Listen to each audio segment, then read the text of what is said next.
السلام عليكم ورحمة الله وبركاته. إن الحمد لله نحمده ونستعينه ونستغفره ونعوذ بالله من شرور أنفسنا ومن سيئات أعمالنا. من يهده الله فلا مضل له ومن يضلل فلا هادي له. وأشهد أن لا إله إلا الله وحده لا شريك له وأشهد أن محمدا عبده ورسوله صلى الله تعالى عليه وعلى آله وصحبه وسلم تسليما كثيرا. أما بعد، فقد قال الإمام البخاري رحمه الله تعالى: باب لا مانع لما أعطى الله. قال حدثنا محمد بن السنان قال حدثنا فليح قال حدثنا عبدة بن أبي لبابة عن وراد مولى المغيرة بن شعبة قال كتب معاوية رضي الله عنه إلى المغيرة ابن شعبة رضي الله عنه: اكتب إلي ما سمعت النبي صلى الله عليه وسلم يقول ما سمعت النبي صلى الله عليه وسلم يقول خلف الصلاة. فأملى علي المغيرة قال: سمعت النبي صلى الله عليه وسلم يقول خلف الصلاة: لا إله إلا الله وحده لا شريك له له الملك وله الحمد وهو على كل شيء قدير. الله ولا مانع لما أعطيت ولا معطي لما منعت ولا ينفع ذا الجد منك الجد. وقال ابن جريج أخبرني عبدة أن ورادا أخبره بهذا ثم وفدت بعد إلى معاوية فسمعته يأمر الناس بذلك القول.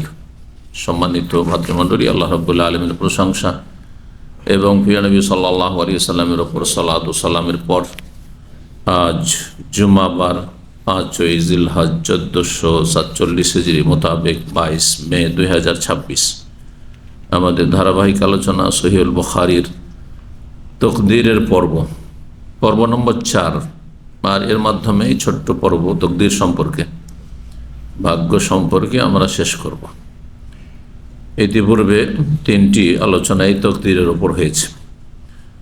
সামনে কয়েকটি হাদিস মাত্র রয়েছে, আর তারপরে তকদির সম্পর্কে কিছু গুরুত্বপূর্ণ দিক নির্দেশনা, আকিদা, ইসলামের মৌলিক বিশ্বাস তুলে ধরব, যাতে করে তকদির সম্পর্কে মানুষ বিভ্রান্ত না হয়, সঠিক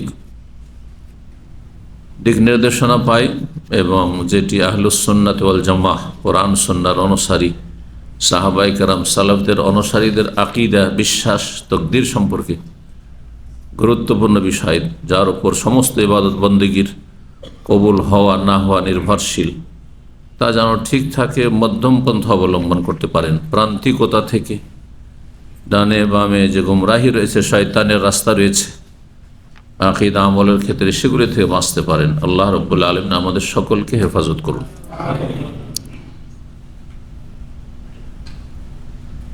অধ্যায় নম্বর এই তকদির পর্বের 12 বলছেন ইমাম বুখারী রাহিমাহুল্লাহ: বাবুন, এই অধ্যায় হচ্ছে লা মানিয়া লিমা আতাল্লাহ, আল্লাহ যা দেন কাউকে তা রোধ করার কোনো শক্তি নেই। আল্লাহ যদি কাউকে দিতে চান বা দেন যে আমি দেব, সেটা যাই হোক না কেন, তাহলে সেটার রোধ করার মতো কোনো ক্ষমতা নেই, কেউ নেই। এই বিশ্বাসটি অত্যন্ত গুরুত্বপূর্ণ আকিদা, তকদিরের প্রতি বিশ্বাস। তকদির একটি দিক হচ্ছে দাতা হচ্ছেন একমাত্র আল্লাহ। আপনি নিজের লাভ, উপকারিতা নিজেই অর্জন করতে সক্ষম না, কিন্তু কর্ম করার ক্ষমতা আছে। আপনার যে ক্ষমতা দেওয়া হয়েছে, আমার ক্ষমতা দেওয়া হয়েছে, আল্লাহর যত সৃষ্টি রয়েছে, এই ক্ষমতা একেবারে সীমিত ক্ষমতা। যেই ক্ষমতা আল্লাহ রাব্বুল আলামিন, যিনি মহাশক্তিধর, আলা কুল্লি শাইইন কাদির, সর্বশক্তিমান, তার ক্ষমতার আওতাভুক্ত। আমাদের ক্ষমতাগুলি আল্লাহ রাব্বুল ক্ষমতার আওতাভুক্ত, আওতাধীন। সুতরাং আল্লাহ যদি চূড়ান্ত ফয়সালা করেন যে কোনো কিছু দেবেন, আর আপনার কর্ম আপনাকে করে যেতে হবে, আমার কর্ম আপনাকে করে যেতে হবে, সেটা ধর্মীয় বিষয় হোক, ইমানি বিষয় হোক, পারলৌকিক বিষয় হোক, আখিরাতের বিষয় হোক, অথবা পার্থিব বিষয় হোক। পার্থিব বিষয় সম্পর্কে তকদির নিয়ে কেউ সংশয়ে লিপ্ত হয় না, সবাই আপন আপন জায়গা থেকে কর্মের লেগে আছে।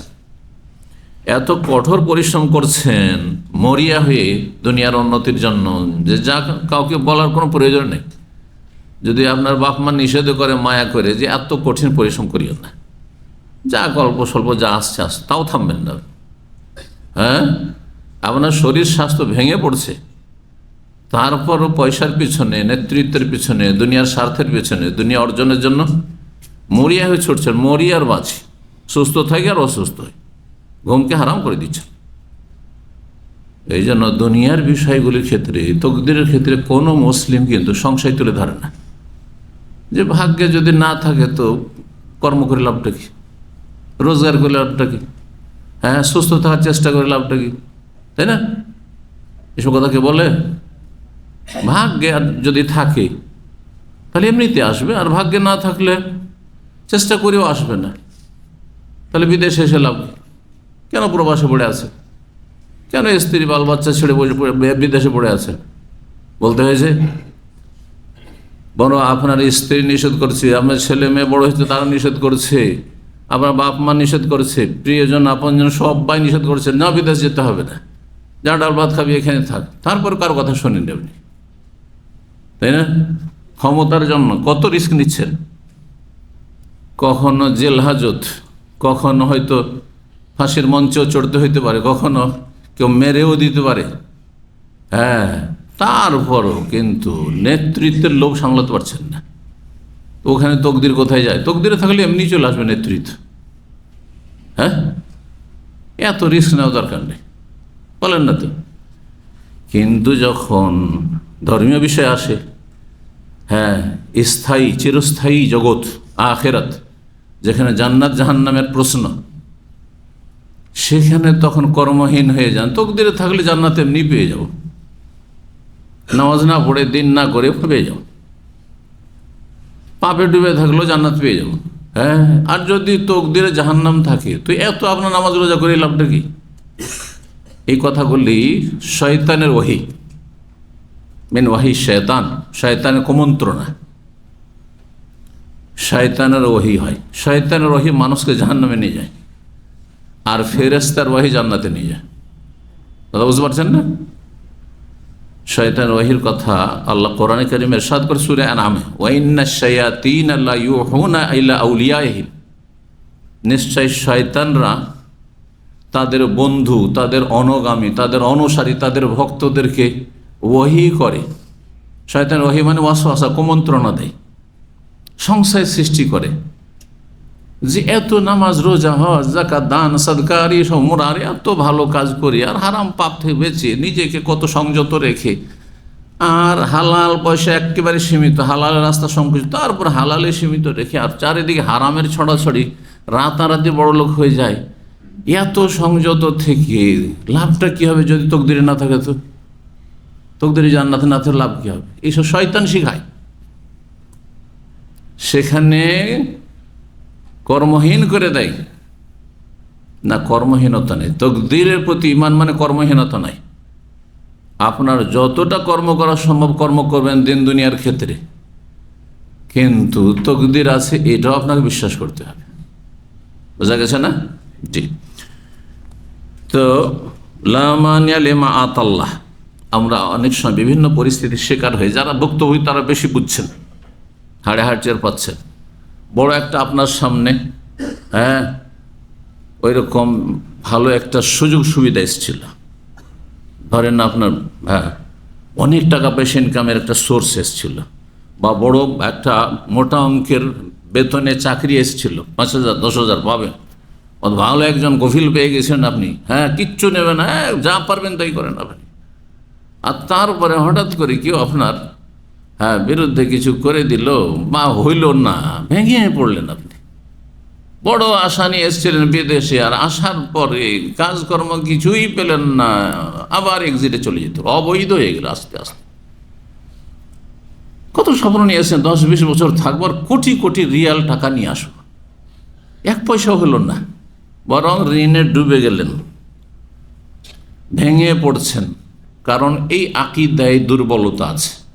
লা মানিয়া লিমা আতাল্লাহ, আল্লাহ যদি দেন তো কোনো বাধা দেওয়ার কোনো শক্তি নেই, কেউ বাধা দিতে পারে না। আল্লাহ দিতে চাননি আপনাকে, এটা আপনার নসিবে নেই, তকদিরে নেই। ওলামতে লেওয়া মানাত আরেকটি অংশ। জি, এখানে এটা হচ্ছে ওলামতে লেওয়া লামানিয়া লেমা আতেত ওলামতিয়া লেওয়া মানাত।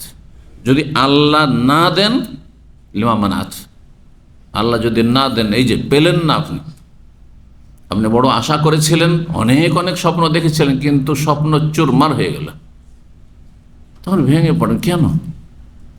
বিশ্বাস করেন যে এটা আপনার নয়, ক্ষয়ক্ষতি হয়ে গেল আপনার।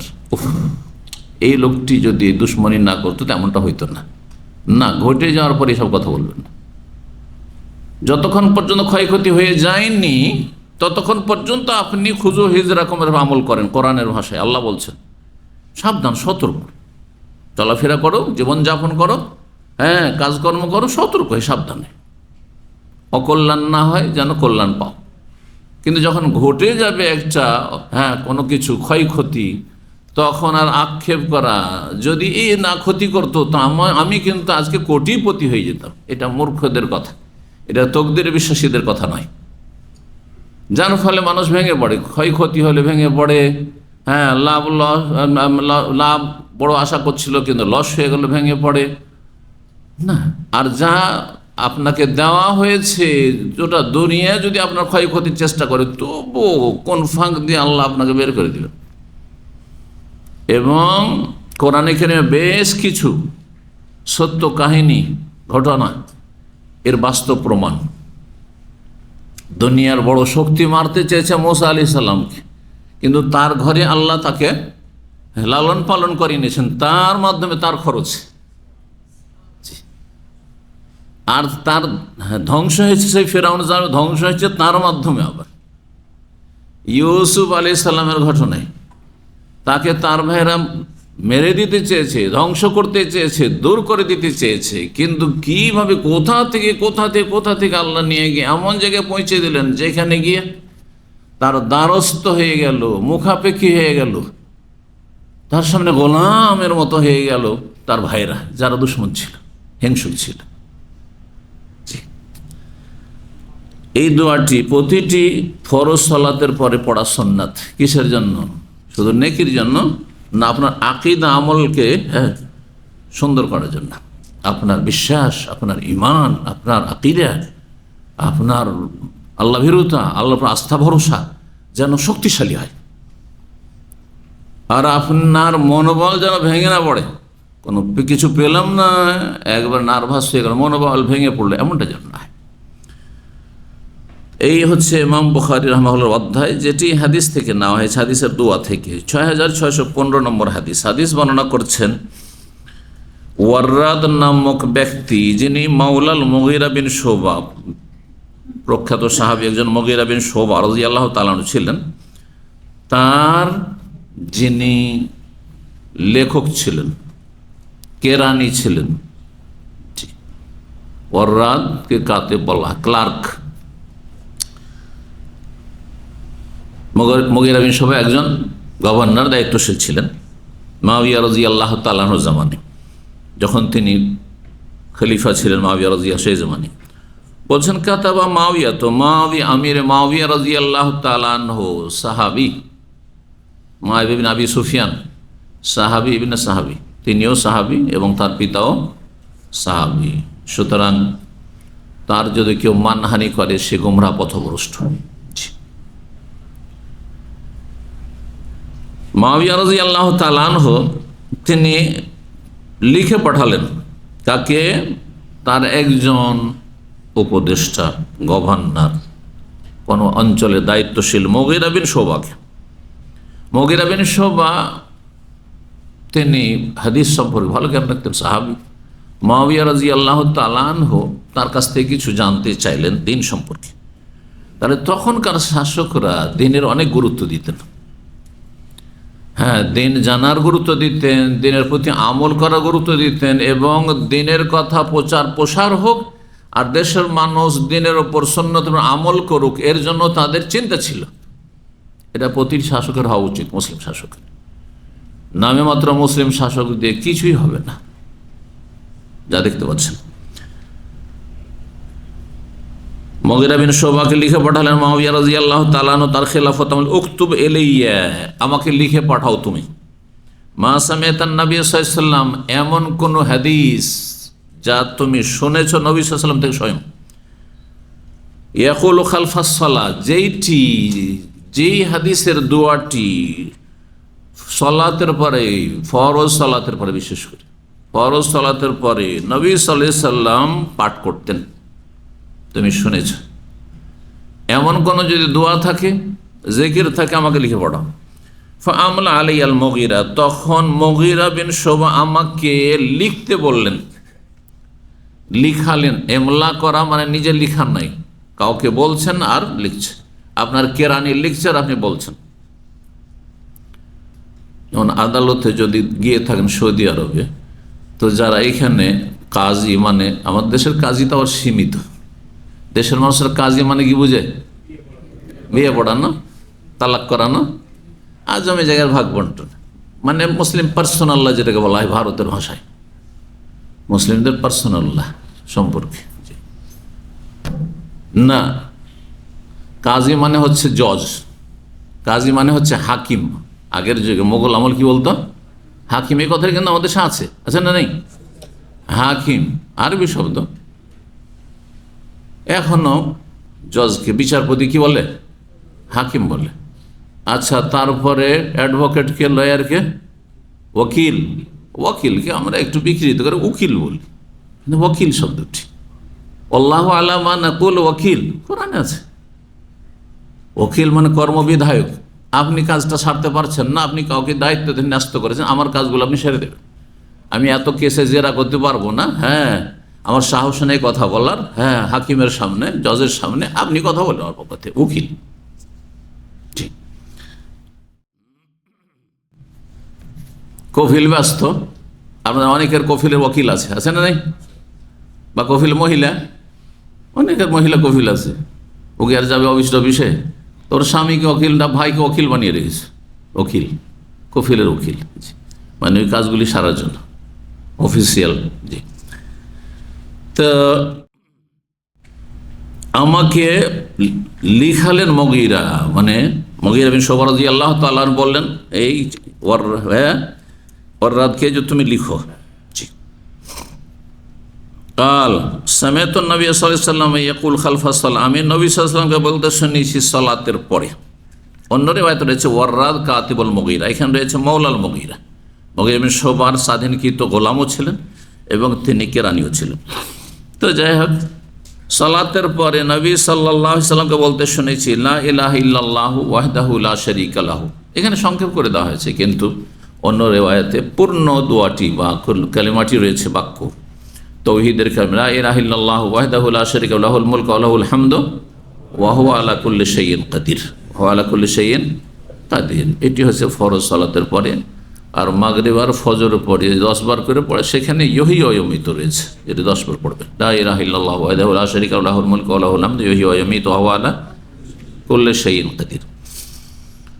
তারপরে এর অর্থ কি? এটি হচ্ছে কালিমা তাওহীদ, লা ইলাহা ইল্লাল্লাহ, আল্লাহ ছাড়া কোনো সত্য মাবুদ নেই, ওয়াহদাহু যিনি একক, লা শারীকা লাহু যার কোনো অংশী নেই, লাহুল মুলকু সার্বভৌমত্ব, সব কিছুর রাজত্ব একমাত্র আল্লাহর, লাহু, ওয়া লাহুল হামদু যাবতীয় প্রশংসা তাঁর আল্লাহর, ওয়া হুয়া আলা কুল্লি শাইইন কাদির তিনি সব কিছুর উপর ক্ষমতাবান।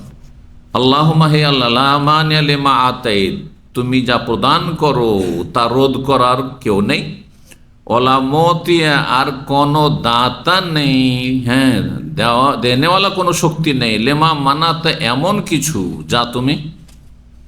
যাতে তুমি বাধা দান করো, যা আমি দেব না, এটা তোমার নসিব নাই। তাহলে যেটা ছুটে গেছে, অনেক সময় আমাদের জীবনে অনেক কিছু চান্স এসছে, তারপর ছুটে গেছে, হাত ছাড়া হয়ে গেছে, যার হয়েছে বুঝতে পারছে ওইটা আপনার না, অন্য কেউ পেয়ে গেছে। অনেকে সরকারি চাকরি, লেখাপড়া করে সরকারি চাকরি সিরিয়ালে ছিলেন, আপনার চাইতে কম নাম্বারের লোক ঘুষ দিয়ে চাকরি পেয়ে গেছে, আপনি পান। আল্লাহ মানাত, কথা বুঝতে পারছেন না? আচ্ছা, এই আকীদা মানুষের অনেক উপকার করে। কিছু বাস্তবতার কথা বলি, তাহলে বুঝতে পারবেন। জি, এটা নিজের কোনো কিছু গুণ প্রকাশের জন্য নয়, কিন্তু বাস্তবতার কথা বলছি। একটি ঘটনা, 2005 সাল ছিল। সেই সময় ছেলেদের তাহফিজুল কোরআন যে মাদ্রাসা, মানে এমন মাদ্রাসা সৌদি আরবে আছে, মাদ্রাসা দুই রকম আছে। কিছু মাদ্রাসা আছে অল্প কিছু কোরআন মুখস্থ করাবে, আর বাকি ক্লাসের যে সাবজেক্ট, অন্যান্য সমস্ত সাবজেক্ট আছে সব ঠিক পড়াবে। আমাদের দেশের মতো মাদ্রাসা নয় যে মাদ্রাসা পড়লে দুনিয়া জানবে না, সায়েন্স টেকনোলজি জানবে না, আর জানবে না, ম্যাথ জানবেন না, কিচ্ছু জানবে, ভূগোল জানবে কিছু জানবে না। আর স্কুল কলেজে পড়লে ইসলাম জানবে না, ও জাহেল হয়ে থেকে যাবে। হ্যাঁ, এটা হচ্ছে সেকুলার ইজম, একরকম ধর্ম নিরপেক্ষতা। যারা ধর্ম পড়বে শুধু ধর্ম নিয়ে থাকো, যারা দুনিয়া পড়বে তো ধর্মহীনতাই থাকো, ধর্মকর্ম করতে হবে না। এই জন্য আমাদের স্কুল কলেজ ইউনিভার্সিটিগুলো থেকে বেদিন মুসলিম যুব সমাজ তৈরি হচ্ছে, আর এরা আগামী দিনের নেতৃত্ব দিচ্ছে, যার ফলে দেশের অবস্থা আরও খারাপ হচ্ছে। বুঝতে পারছেন না? কিন্তু আরব দেশে মাদ্রাসা মানে স্কুল, আর স্কুল মানে বিদ্যালয়, ঈদ বিদ্যালয় মানে পাঠশালা, একই সব। দুনিয়াও পড়া হচ্ছে, দিনও পড়া হচ্ছে। তবে একটু পার্থক্য আছে। কিছু মাদ্রাসা আছে মাদ্রাসা তাহফিজুল কোরআন নামে, সেখানে দুনিয়ার সাবজেক্টগুলো হচ্ছে, তার সাথে অতিরিক্ত সাবজেক্ট হচ্ছে যে একটা ছেলে ক্লাস 8 পর্যন্ত বা 9 পর্যন্ত পড়া পর্যন্ত গোটা কোরআনের হাফেজ হয়ে যাবে। তো একটা ছেলে ক্লাস 8 পড়তে 8 বছর আর 6 বছর 14 বছর, বা তার আগে 12 বছর, 12-13 বছরে হাফেজও হয়ে যায়। এদিকে 30 পারার, আর শুধু হেফজ করতে করতে হাফেজ হইতে হইতে 14 বছর বয়স হয়ে গেছে। এখন ওকে ক্লাস 1-এ দেবেন তো ও তো পড়তে চাইবে না। যেটা দেশে হচ্ছে, শিক্ষা কাঠামোতে এটা হচ্ছে নেগেটিভ দিক, ক্ষতিকর দিক। এই যে অধিকাংশ হাফেজগুলি আলেম না, বাস্তবতা মিলিয়ে দেখবেন যে অধিকাংশ হাফেজগুলি সমাজের এরা আলেম না। আরও খেয়াল করে দেখেন, আরব দেশ, সৌদি আরবে বা দুবাইতে যেই সব ছেলেরা এসে বাংলাদেশ থেকে, ভারত থেকে, পাকিস্তান থেকে, বা সারা বিশ্ব অন্য দেশের কথা বাদ দেন, বিশেষ করে বাংলাদেশের কথা বলছি, আর ভারতের কথা বলছি, পাকিস্তানে উপমহাদেশের কথা বলছি, যেসব ছেলেগুলো এসে এই হেফজ প্রতিযোগিতাতে ফার্স্ট, সেকেন্ড, থার্ড হয়, আর 1 লাখ, 2 লাখ, 4 লাখ, 5 লাখ রিয়াল করে প্রাইজ নিয়ে যায়, এদের একজনও কি ভালো আলেম আছে? যান খোঁজ করেন, একজনও ভালো আলেম নেই। বলে দিচ্ছি ভালো করে শুনে রাখেন। দামামে একজন আছে, যে এখানে হয়তো 1 নম্বর না হলেও, এই যে মক্কায় যে প্রতিযোগিতা হয়, আন্তর্জাতিক বাৎসরিক প্রতিযোগিতা হয় কোরআন হেফজের, তাতে আজকে থেকে 20 বছর আগে তাকে আমি 10-15 বছর থেকে চিনি, 15 বছর থেকে চিনি। কিন্তু বিদাতি, যার ফলে ও একবার আমার সাথে দেখা করেছে নিজের স্বার্থে, আর দেখা করে না, কিন্তু জানি যে থাকে আশেপাশে কোথাও। তো যাই হোক, সে এক সময় 2য় অথবা 3য় পজিশন পেয়েছে, 1 লাখ 2 লাখ রিয়াল সেখান থেকে প্রাইজ পেয়েছে। আর তারপরে এক গভর্নর তারপরে খুশি হয়ে তাকে স্পেশাল তাকে ভিসা দিয়েছে। তার কফিল হচ্ছে একজন আমির গভর্নর। বুঝতে পারছেন? এখন নেই, হয়তো ছিল সেই সময় 2005 সালে, তখন থেকে তাকে চিনি। কিন্তু কোন আলেম না, কি করে এরা? ভিসার ব্যবসা করে। আর কি করে? ওই যে অবৈধ ব্যবসা কফিলের নামে, বা একজন সৌদিকে ধরে নিয়েছে, কফিল একজন আছে, আরেকজন সৌদির নামে ব্যবসা করছে, তেমন অনেকে করছে। এই ধরনের ব্যবসা বাণিজ্য করে আর খাই। বুঝতে পারছেন? অনেক টাকা নিয়ে গেছে। আরে লাভ কি হলো? কোরআন হাফেজে আপনি গোটা দুনিয়া বিশ্ব বিখ্যাত, আপনি হাফেজে কোরআন হইলেন, আলেম হইতে পারলেন না। দিনের কোন খেদমতটি করলেন? পেটের খেদমত করেছেন, কিছু পয়সা পেয়ে গেছেন, প্রাইজ পেয়ে গেছেন। এই জন্য আমাদের দেশের যে শিক্ষা কাঠামো, তাতে শুধু হাফেজ বানাতে বানাতে 13-14 বছর, আর তারপর ছেলেটা গিয়ে 6 বছর 7 বছরের ছেলে ক্লাস 1-এ পড়ছে, তার সাথে যখন ক্লাসে সহপাঠী হবে, তখন তো সে হীনমন্যতা ভুগবে, সে মানসিক রোগী হয়ে যাবে, যে আমাকে খুবই খারাপ লাগছে। লাগবে না? লাগবে না? মানুষের মনের কথা বুঝেন না আপনারা? আমি শিক্ষকতা করেছি এবং তারপরে দাওয়াতি কাজ করছি, সুতরাং মানুষ চলে আমি বুঝি ভালো করে। মানে একটা ছেলে, এই ছেলেটা 12-14 বছর বয়স, তাকে যদি একজন 50 বছর পাশে বসান, তো অস্বস্তি, দুজনের একটা অস্বস্তি থাকবে। অস্বস্তি থাকবে। 1-8 ঘন্টা বসা আলাদা কথা, কিন্তু প্রতিদিন ক্লাসে বসতে হবে 8 ঘন্টা করে, অস্বস্তি, অশান্তি একটা। কিন্তু সমবয়সী হইলে 60 বছর, 60 বছর, হ্যাঁ 60 বছর থেকে 50 বছর, 40 বছর, এতটুকুর মধ্যে বসছেন। যুবকদের সাথে বসছেন, বাচ্চার সাথে বসে লেখাপড়া করছেন, এতে মন মানসিকতা ভালো থাকবে। যার ফলে ভালো কোনো আলেম হাফেজরা হইতে পারে না দেশে, কিন্তু এখানে হাফেজা ভালো আলেম হচ্ছে। দেখুন মক্কা মদিনার আইম্মায়ে কেরাম, তারা হাফেজও ভালো আলেমও, হ্যাঁ তারা বড় বড় আলেম। জি, এমন কোনো হাফেজই নেই হারমানি শরীফের আইম্মাদের মধ্যে যারা ভালো আলেম না, সবাই ভালো আলেম। জি, আল্লাহ বোঝার তৌফিক দান করেন। ঘটনা বলতে বলতে অনেক দূরে চলে গেলাম। আসল ঘটনা হচ্ছে যে ছেলেদের তাহফিজুল কোরআনে ভর্তি করা আমাদের জন্য, আমরা যেখানে আছি সেখান থেকে, যেহেতু ছেলেদের মাদ্রাসাগুলিতে প্রিন্সিপাল যিনি অথবা যিনি হেডমাস্টার তিনি পুরুষ মানুষ, তো তার সাথে সরাসরি আমাদের সাক্ষাৎ করা সহজ হয়, যার ফলে গেলেই যখন দায়ী তখন একটা বড় সম্মান আছে, তখন আমাদের ছেলে বিদেশিদেরকে সুযোগও দেয়, ভর্তি করে নাই। যদিও সৌদিতে চাপ আছে, কারণ এখানে গাইডলাইন হচ্ছে যে তাদের যদি ছেলেদের চাপ থাকে তাহলে বহিরাগত বিদেশি ছেলেদের নিতে পারবে না। তারপরে আলহামদুলিল্লাহ ছেলেরা সবাই তাহফিজুল কোরআনে পড়ার সুযোগ পেয়েছে, আর তারপরে ওখান থেকে ক্লাসও এগিয়ে গেছে আর হেফজও এগিয়ে গেছে। কিন্তু মেয়েদের ক্ষেত্রে যখনই যায়, পর্দার আড়াল থেকে মহিলা কথা বলে, যদিও জানে যে এটা দায়ের মেয়ে, কিন্তু সেই মূল্যায়ন হয় না, যার ফলে শুধু রেজেক্ট, না হবে না, বিদেশির কোনো জায়গা নেই, এখানে সৌদির অনেক লাইনে আছে, এই হইতে থাকে, হয় না, বহু চেষ্টা করে হয় না। তখন একজন বড় শেখ তামাম আছেন হাফেজাহুল্লাহ তাআলা, খুবই হিতাকাঙ্ক্ষী, এবং যেই সব শেখগুলিকে আমি আমার চেয়ে অনেক ভালো মনে করি এবং তাদেরকে অলিউল্লাহ মনে করি, তাদের একজন তিনি। এত ভালো মানুষ, পরেশগার মানুষ। এদিন কথায় কথায় বলছেন যে আমার প্রধান খাদ্যই তো হচ্ছে খেজুর। চিন্তা করেন কেমন, আমার প্রধান খাদ্য হচ্ছে, আজকালকার জামানায় যদি কেউ বলে একজন সৌদি শেখ যে আমার প্রধান খাদ্য হচ্ছে কি খেজুর, জি, বাহাতুরজি নয়, আমারও খেজুর একটু পানি খেলেই চলে, তাহলে কেমন কেমন ভালো মানুষ। এইরকম ভালো মানুষ না হলে আমি সুনাম করি না সাধারণত। জি, আমি তাকে জানি অনেক ভালো মানুষ তিনি, এবং আমি স্বপ্নে আলেমদের স্বপ্নে খুব কম দেখি, যাদেরকে স্বপ্নে আমি দেখেছি তাদের একজন তিনি।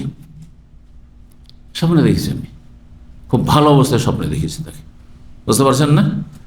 তো তাকে গিয়ে বললাম, তিনি একজন মসজিদের ইমাম এবং ইউনিভার্সিটির তিনি একজন লেকচারার, হাফিজাহুল্লাহ তাআলা। বললেন শেখ, মেয়েগুলোর জন্য অনেক চেষ্টা করলাম তাহফিজুল কোরআনে পড়ানোর জন্য, কিন্তু কোথাও হচ্ছে না। যেখানে যে শুধু না করে দেয়, কয়েকটি তাহফিজুল কোরআন মাদ্রাসা আছে, দূরেও আছে কাছে আছে, হচ্ছে না। বলছে ওই কাতিফে খালি আছে, চলে যান। আমি একটা ক্লাস 1-এর মেয়েকে আমি কাতিফে দিতে যাব, আমার দরকার নেই। 20 কিলোমিটার দূরে ডেলি না। তো সে কি বলেছিলেন জানেন? এই দোয়াটি বলেছিলেন, কিচ্ছু বলেননি আর। আল্লাহ মানিয়া লেমা আতাইত ওয়ালা মতিয়া লেমা মানাত, আর কিচ্ছু বলেননি। আমি যেহেতু আলেম মানুষ, এই দোয়াতে আমার ইমান একবার মজবুত হয়ে গেল। আর তারপরে কাউকে বলিনি, আর কোথাও ভর্তি করার চেষ্টাও করিনি, কারণ যথেষ্ট চেষ্টা করা হয়ে গেছে, বুঝছেন না? কিন্তু আমার সৎ নিয়ত ছিল কি, যে আল্লাহ যেন মেয়েগুলোকে আমার হাফেজা বানায়। সুবহানাল্লাহ, বাসাতে বসিয়ে আর জেনারেল মাদ্রাসাতে, যে মাদ্রাসাগুলিতে হেফজ আংশিক হয়, হয়তো মানে ক্লাস 10 পর্যন্ত বা 8 পর্যন্ত হয়তো 10 পারা হয় না, 5-7 পারা হয়, সেইগুলিতে, এবং কিছু ওই আপনার সামারের কিছু কোর্সগুলি হেফজের, সেগুলি মিলে আলহামদুলিল্লাহ হাফেজা সব মেয়েগুলো হয়েছে, যদিও তাহফিজুল কোরআন মাদ্রাসাতে ভর্তি হয়নি। আলহামদুলিল্লাহ, আল্লাহ মানিয়া লিমা। তারপরে যখন আমার মেয়েগুলো হাফেজা হয়ে গেল, চিন্তা করলাম তখন যে সুবহানাল্লাহ, এই দোয়াটি বারবার আমার শুধু ঘুরপাক খায়, যে আল্লাহ যদি কাউকে হাফেজা বানাতে চান বা হাফেজ বানাতে চান, তো তার জন্য তাহফিজুল কোরআন মাদ্রাসা লাগে না, রবের তৌফিক লাগে। আল্লাহর কি লাগে? তৌফিক লাগে। জি, আল্লাহ যদি সহজ করে দেন, সব কিছু সহজ হইতে পারে, সেটা যে কোনো জায়গায় প্রতিকূল অবস্থা হইতে পারে। আমরা যে বাল্য জীবনে মাদ্রাসাতেও যেসব শিক্ষকদের কাছে পড়েছি, এমন দুর্বল দুর্বল শিক্ষকের কাছে, মানে শিক্ষাগত যোগ্যতার দিকে পড়েছি যে নিজেই অবাক হয়ে যে এদের কাছে পড়ে শুনে আমরা ভালো আলেম হইতে পারলাম কি করে, মোটামুটি এত দুর্বলদের কাছে পড়েছি। কিন্তু যখন আল্লাহ চেয়েছেন তখন এই করে সরে কোনো রকম করে আল্লাহ পৌঁছিয়ে দিয়েছেন, বুঝছেন।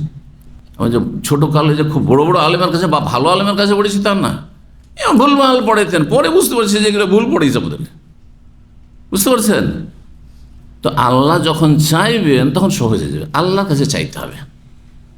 এই দোয়াটি মনে রাখবেন এবং শুধু মুখে পড়বেন না, অন্তর থেকে পড়বেন, জবানে পড়বেন এবং আমল করার চেষ্টা করবেন। আল্লাহ যদি দেন তাহলে কেউ কেড়ে নিতে পারবে না, আর আল্লাহ যদি নসিবে না রাখেন, না দেন, তো দুনিয়ার কোনো শক্তি দিতে পারবে না। অনেকে বাবা মায়ের ছেড়ে যাওয়া পরিত্যক্ত অঢেল ধন সম্পদ পেয়েছে, তারপর পথের ফকির। আর অনেকে নিঃস্ব, একটা পয়সাও বাবার ঘর থেকে পায়নি, মায়ের কাছ থেকে পায়নি। দুনিয়াতে বাবা মা চলে গেছে, একটা পয়সাও পায়নি, কিন্তু তারা সবচেয়ে সুখী আছে, বা একটা পয়সাও নেয়নি হয়তো, সবচেয়ে সুখী আছে। তাহলে এইটা এই ব্রেন দিয়ে আর দুনিয়ার যুক্তি দিয়ে বোঝা যায় না আল্লাহর দানকে। এটা ইমানি শক্তি দিয়ে, ইমানি দৃষ্টিভঙ্গি দিয়ে বুঝতে হয়। আল্লাহ বোঝার তৌফিক দান করে। কে বুঝলেন কথাগুলি? বুঝে আসছে না আসছে না? আল্লাহর ইমান ইয়াকিনকে বৃদ্ধি করতে হবে, আল্লাহর আস্থা ভরসাকে বৃদ্ধি করতে হবে, তকদিরের প্রতি ইমানকে শক্তিশালী করতে হবে। আল্লাহ আমাদের আকীদা আমলে যেন জোর দান করেন। আল্লাহুম্মা না'মানি আলিমা আতাইতা ওয়ালা মুতি লিমা মানাতা ওয়ালা ইয়ানফাউ যাল জাদ্দি মিনকাল জাদ্দু। আল জাদ্দু, আল জাদ্দুন মানে সচ্ছলতা, আল গিনা। জাদ্দুন মানে হচ্ছে সচ্ছলতা। আর যদি সেটাকে জিদ পড়া যায়, জিদ, তাহলে জিদ জহুদ মানে মেহনত পরিশ্রম হয়।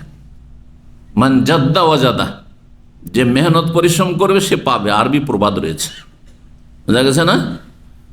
তো জাদ্দা থেকে যদি জাদ্দুন হয় তার মানে আলগেনা সচ্ছলতা, আর জিদ্দুন যদি হয়, যেখানে জাদ আছে, আর জিদ্দুন যদি হয় তার মানে হচ্ছে মেহনত পরিশ্রম, আল জিদ্দু ওয়াল জহুদ। জি,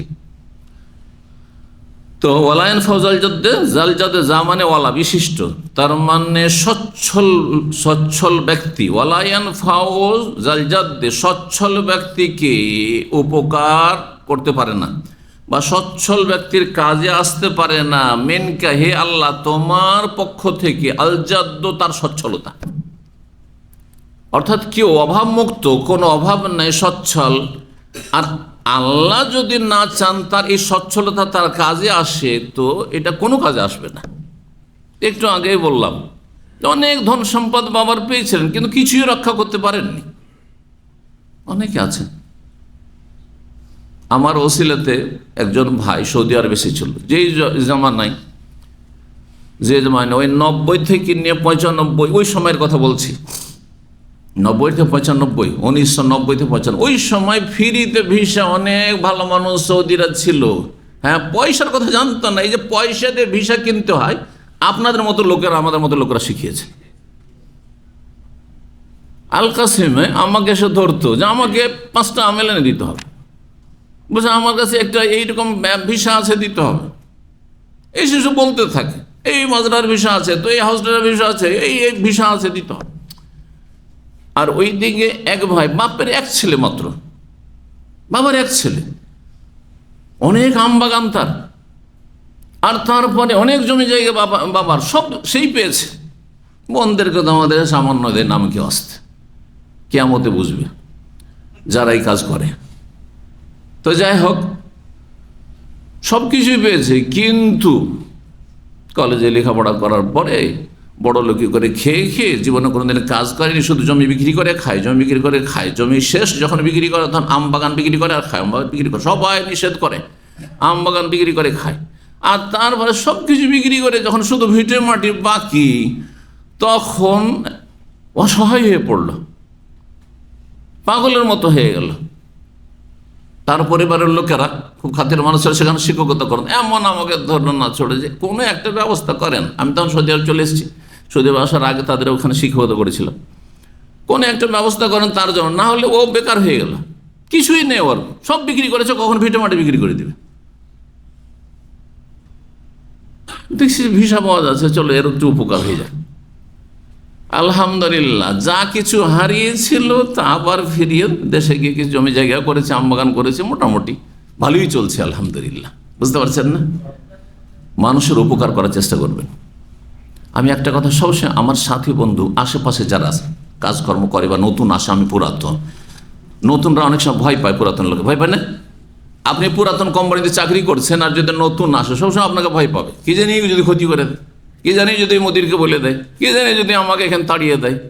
আমি বলি, আশ্বস্ত করি, দেখেন আমার দ্বারা যদি আপনার উপকার না হয় তো এতটা আপনি নিশ্চিত থাকেন যে আমার দ্বারা কোনো ক্ষতি হবে না। আমি জীবনে কারো ক্ষতি করি না। কমপক্ষে নবী সাল্লাল্লাহু আলাইহি হাদিস, তুমি যদি মানুষের উপকার না করতে পারো তো তা কুফু আনিশ্বরে, অনিষ্ট থেকে মানুষকে রক্ষা করবে। তোমার দ্বারা কারো ক্ষয়ক্ষতি না হয়, তোমার জবান দ্বারা, তোমার হাত দ্বারা, তোমার কোনো কিছু ষড়যন্ত্র দ্বারা কারো ক্ষতি না হয়। দেখবেন আল্লাহ আপনাকে সুখে রাখবে। আপনি যদি অন্তর পরিষ্কার করে জীবনযাপন করেন, আল্লাহ আপনাকে কোন দিক থেকে সুখ শান্তি দেবেন অকল্পনীয়। আপনিও ভাবতে পারেন না যে আমি কি করে এভাবে সুখী হইলাম। আল্লাহ বোঝার তৌফিক দান করেন।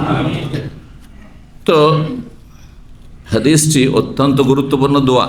আর এমনি যদি শুধু দোয়া না, দোয়া তর্জমাও ঠিকভাবে জানি না, আর ও আকিদার সাথে তকদিরের সাথে কি সম্পর্ক তাও জানি না, আল্লাহর উপর তাওয়াক্কুল ভরসার সাথে কি সম্পর্ক তাও বুঝি না, শুধু পড়ুন আল্লাহ বাস, ফায়দা হবে না। বুঝে সুঝে আকিদা আমলকে সুন্দর করুন, প্রতিটি আল্লাহ এবং তার রাসূল সাল্লাল্লাহু আলাইহি ওয়াসাল্লামের কথার মাধ্যমে, সেই দুয়াই হোক অথবা কোনো আদেশ নিষেধ হোক।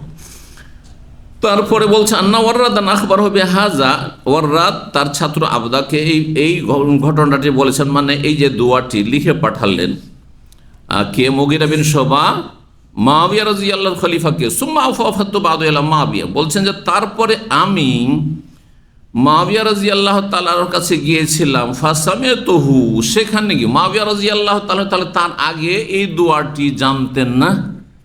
তখনকার যুগে সোশ্যাল মিডিয়া ছিল না, আর এই রকমের জানার সুযোগ সুবিধা ছিল না। বোঝা গেছে না? মানুষের একজনের আরেকজনের সাথে যোগাযোগ ব্যবস্থা মোটেই ছিল না। তাহলে একটি হাদিস জানার জন্য কোথা থেকে কোথায় মদিনা আসতে হতো, সামদেশ থেকে। হয়তো মদিনার কোনো সাহাবী এই দোয়াটি জানেন, কিন্তু সামদেশে কেউ জানেন না। মুআবিয়া সামদেশে থাকছেন, দামেস্কে থাকছেন। মুগীরা বিন শুবাকে লিখে পাঠালেন। মুগীরা বিন শুবা যখন এই দোয়াটি লিখে পাঠালেন, মুআবিয়া নিজে তো আমল করতেন একজন বাদশাহ, 20 বছরের বাদশাহ এবং বড়ই শক্তিশালী বাদশাহ, এবং ইসলামের যারা ইতিহাস লিখেছেন এবং সালাফে সালেহিনরা এই ক্ষেত্রে একমত যে 4 খলিফার পরে সবচেয়ে শ্রেষ্ঠ রাজা বাদশাহ, আর যতগুলি রাজা এসেছেন তার মধ্যে খায়রুল মুলক, সবচেয়ে শ্রেষ্ঠ রাজা বাদশাহ হচ্ছেন মুআবিয়া রাদিয়াল্লাহু তাআলা। তার চাইতে ভালোবাসা 1400 বছর ইতিহাসই আসেন। একমাত্র ব্যতিক্রম বলতে পারেন ওমর বিন আব্দুল আজিজ রাহিমাহুল্লাহ, যিনি এসেছেন মাত্র কয়েক বছরের জন্য। তিনি খলিফা রাশেদের আদর্শের অনুসারী ছিলেন। আর বাকি কোনো একটি নাম নিয়ে আসতে পারবেন না যিনি মুআবিয়ার চাইতে ভালো রাজা বাদশাহ ছিলেন অথবা শাসক ছিলেন রাদিয়াল্লাহু তাআলা আনহু। মুআবিয়া কি করতেন? তারপরে লোকজনকে একজন শাসক দেশের বাদশাহ হিসাবে নির্দেশ দিতেন, ইয়ামুরুন নাসা বিযালিকাল কওল, এই দোয়া পড়ার জন্য যেখানেই যেতেন। কারণ হচ্ছে তখনকার যুগের নিয়ম কি ছিল, রাজা যেখানে যাবেন সেখানে শুধু রাজত্ব তার নয়, সেখানে এমামতিও মসজিদের করবেন। তখনকার রাজা বাদশারা যেমন দুনিয়ার ইমামতি করতেন তেমন দিনের মসজিদে ইমামতি করতেন। এটাই হওয়া উচিত। আল্লাহ তৌফিক দান, সেই দিন আল্লাহ যেন ফিরিয়ে দেন।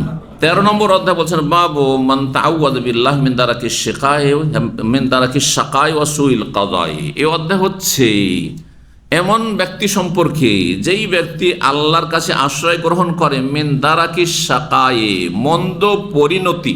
শাকা, দারাক মানে পেয়ে যাওয়া, আর শাকা মানে হচ্ছে দুর্ভাগ্য। তো খারাপ দুর্ভাগ্য। সুইল কাদা, মিন দারাকি শাকা মানে তাহলে দুর্ভাগ্য থেকে, হ্যাঁ, দুর্ভাগ্য পেয়ে যাওয়া থেকে। আল্লাহ যেন আমার ভাগ্য খারাপ না হয়, এই দোয়া করা নবী সাল্লাল্লাহু আলাইহি ওয়াসাল্লাম শিখিয়েছেন। এটা বাংলায় করলেন, যেন আরবিতে দোয়া মুখস্থ নেই, বাংলায় করবেন আপনি। দেখেন, দোয়া করার ক্ষেত্রে আমরা বাঙালি মানুষ মনে করি, বা আমাদের ভাষাভাষীরা, যে আরবিতে না হলে মনে হয় দোয়াই হয় না। ও বুঝুক আর না বুঝুক, রব্বের হামমা কা, বাবার জন্য কি দোয়া করতে হবে বলেন তো, একটু মুখস্থ করি। মনে হচ্ছে যে ওর যতদিন মুখস্থ নেই, ও বাপের জন্য দোয়াই করবে না, মায়ের জন্য দোয়াই করবে না। ভুল কথা। আরে যা জানছেন তা দিয়ে দোয়া করেন আপনি। সুন্নতি দোয়াগুলো মুখস্থ করা অবশ্য গুরুত্ব আছে, কিন্তু এই নয় যে সুন্নতি দোয়া মুখস্থ নাই কোরআন হাদিসের, সেজন্য আপনার দোয়া বন্ধ থাকবে না, মোটেই না। বরং সুন্নতি দোয়ার যদি অর্থ না বুঝেন, বিনা বুঝে দোয়া করার চাইতে নিজের ভাষায় দোয়া করা ভালো। আরো শুনে রাখেন, তো কেউ যদি আল্লাহর কাছে আশ্রয় গ্রহণ করে তো এটি সুন্নাহ, নবী সাল্লাল্লাহু আলাইহি ওয়াসাল্লাম শিখিয়েছেন। মিন দারাকি শাকায়ে, দুর্ভাগ্য পেয়ে যাওয়া থেকে, মানে দুর্ভাগ্য থেকে, যে আল্লাহ যেন আমি হতভাগা না হয়ে যায়, ভাগ্য খারাপ না হয়।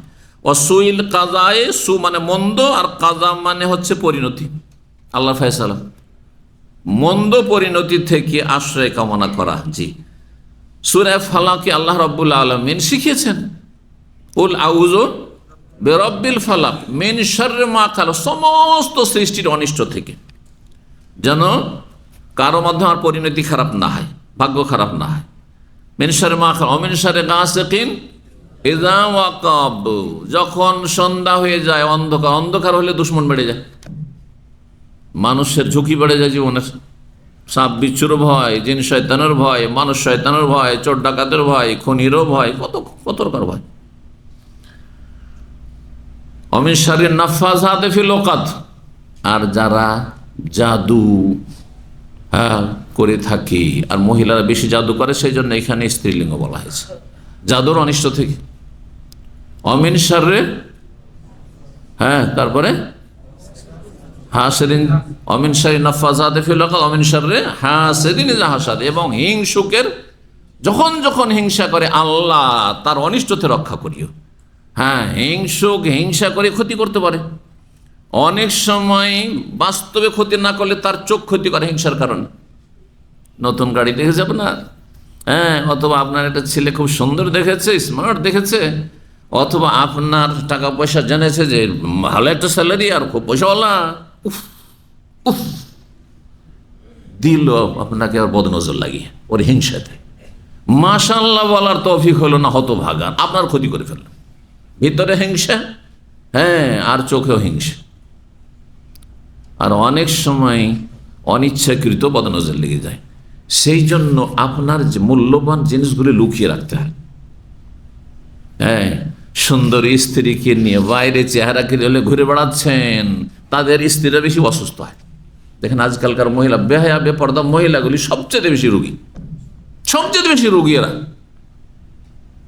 এদের চেহারাতে ফেসে কোনো লাবণ্য থাকে না, বেহায়া বেপর্দা করে কত যে বিষাক্ত নজর এদের বদ নজর পড়তে থাকে, হারামখোরদের নজর পড়তে থাকে, চরিত্রহীনদের নজর পড়তে থাকে, কুদৃষ্টি পড়তে থাকে। এরকম আপনার ছেলে মেয়ে সুন্দর, অথবা আপনার টাকা পয়সা আছে, ধন সম্পদ আছে, গাড়ি আছে, ভালো কিছু আছে, আপনি গোপন রাখেন। আমার ভালো একটা চাকরি হয়েছে, যাকে থেকে বলিয়েন না যে আমি আজকে একটা ভালো চাকরি পেয়েছি, 5,000 আমার বেতন, লুকিয়ে রাখেন আপনি। জি, আমার ছেলে এ হয়েছে, সে হয়েছে, না, এগুলো করিয়েন না, ক্ষতি করে দিতে পারে। সবে আপনার হিতাকাঙ্ক্ষী না, অধিকাংশ লোক মুখে হিতাকাঙ্ক্ষী হইলেও অন্তরে বিষ আছে। তো নবী সাল্লাল্লাহু আলাইহি ওয়াসাল্লাম এই দোয়াগুলি শিখিয়েছেন। এখানে এটাই বলছিলাম সূরা ফালাকের কথা, এবং বুখারী নিয়ে আসছেন। মিন শাররি মা খালাকে কিন্তু সব শামিল, যত সৃষ্টি, সমস্ত সৃষ্টির অনিষ্ট থেকে আল্লাহ তোমার আশ্রয় গ্রহণ করছি, তোমার কাছে আশ্রয় চাইছি।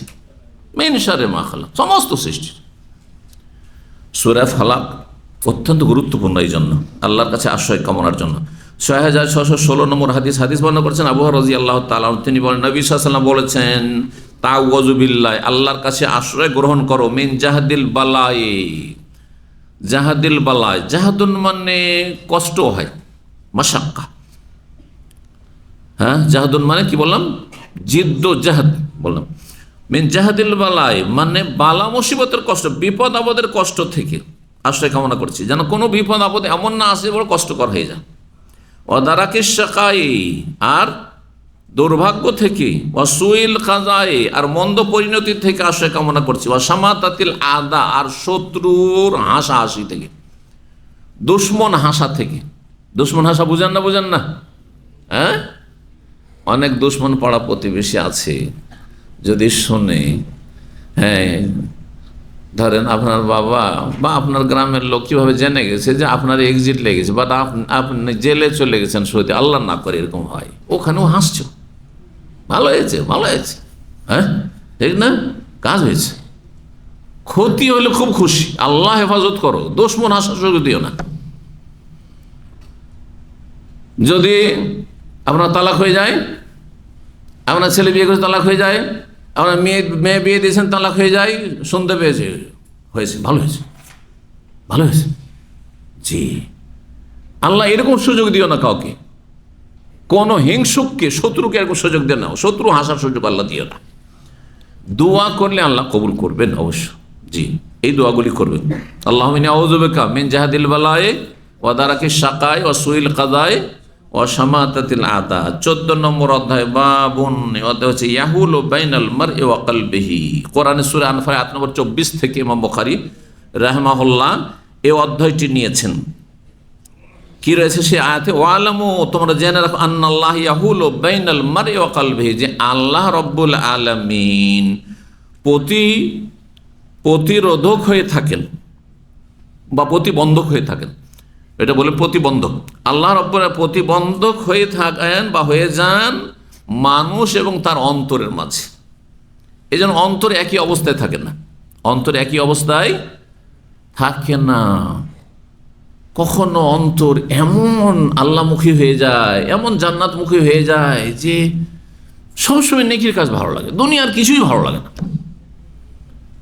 আবার হঠাৎ করে পল্টি হয়ে গেছে, কখন দুনিয়ার দিকে এমন ছুটেছে যে হঠাৎ করে বিভ্রান্ত, মানে গাফেল। এইরকমটা যেন না থাকে। যার জীবনে এত আপ ডাউন আছে, সতর্ক সাবধান, ইমানে দুর্বলতা আছে, আল্লাহকে আশ্রয় কামনা করুন যে আল্লাহ তুমি আমার অন্তরকে দিনের প্রতিষ্ঠিত রাখো। এত নড়বড়ে কেন, কচুর পাতার পানির মতো কেন আমার অন্তর, এরকম কেন হয়ে যাচ্ছে, হঠাৎ করে পল্টি খেয়ে যাচ্ছে। জি, ওই দোয়া শিখিয়েছেন, ওই সেই দোয়াটি আসছে এখানে। ইয়াহুলু বাইনাল মারই ওয়া কলবিহি, মানুষ, মারউন মানে মানুষ, মানুষ এবং তার হৃদয়ের মাঝে আল্লাহ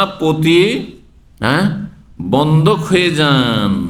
জি, আল্লাহ রাব্বুল আলামিন এমনিতে হয়ে যান না আপনার কর্মদোষে। বহু আয়াত রয়েছে আল্লাহ গোমরাহ করে দেন, তা আল্লাহ মাই ইউযলিলিল্লাহু ফালা হাদিয়া লাহু, যাকে আল্লাহ পথভ্রষ্ট করবেন তাকে হেদায়েত করার কোনো শক্তি নেই। আল্লাহ জবরদস্তি গোমরাহ করেন? হ্যাঁ, যারা আজকে ফজর পড়েননি, ঘুমিয়ে থেকেছেন, আল্লাহ জবরদস্তি বেঁধে রেখেছেন বিছানার সাথে? হ্যাঁ না, আপনি যেভাবে ঘুমিয়েছেন ওইভাবে আমিও ঘুমিয়েছি। হ্যাঁ, রাতের 2 ঘন্টা ঘুম হলো, আমি ওইটা ফজর পড়েছি। আপনি কেন বিছানার সাথে বাঁধা থেকে গেলেন? আপনি বেঁধে রেখেছিল আল্লাহ। আপনার কর্মদোষ এটা হয়েছে। যখন আপনার কর্ম খারাপ হয়েছে, তখন আল্লাহ আপনার এবং আপনার অন্তরের মাঝে প্রতিবন্ধক হয়েছেন। 6617 নম্বর হাদিস বর্ণনা করেছেন আব্দুল্লাহ ইবনে মাসউদ রাদিয়াল্লাহু তাআলা, তিনি বলেন কাসীরাম মা কান ইয়াহলিফুন, নবী সাল্লাল্লাহু আলাইহি ওয়াসাল্লাম খুব বেশি বেশি এই কসমটি করতেন, শপথটি করতেন, কি লা ওয়া মুকাল্লিবিল কুলুব।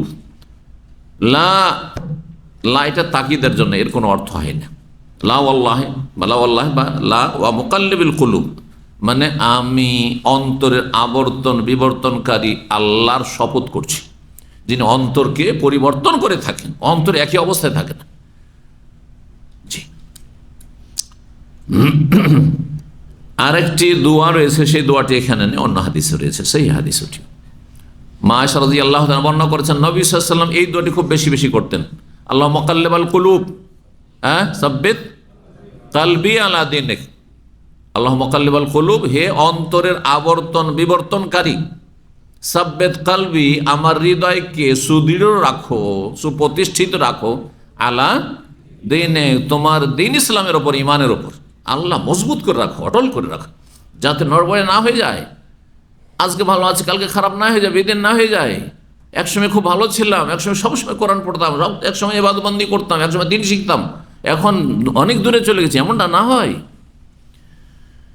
এর নাম হচ্ছে ইস্তেকামা, দিনের ওপর সোজা পথে চলা। 6618 নম্বর হাদিস। হাদিস বর্ণনা করছেন আব্দুল্লাহ বিন উমর রাদিয়াল্লাহু তাআলা আনহু। তিনি বলেন, নবী সাল্লাল্লাহু আলাইহি ওয়াসাল্লাম, এবার ইবনে সাইয়াদ বলে একটা ইহুদির সন্তান ছিল মদিনায়। এর আগে লম্বা হাদিস গিয়েছি, কিন্তু কারো মনে আছে?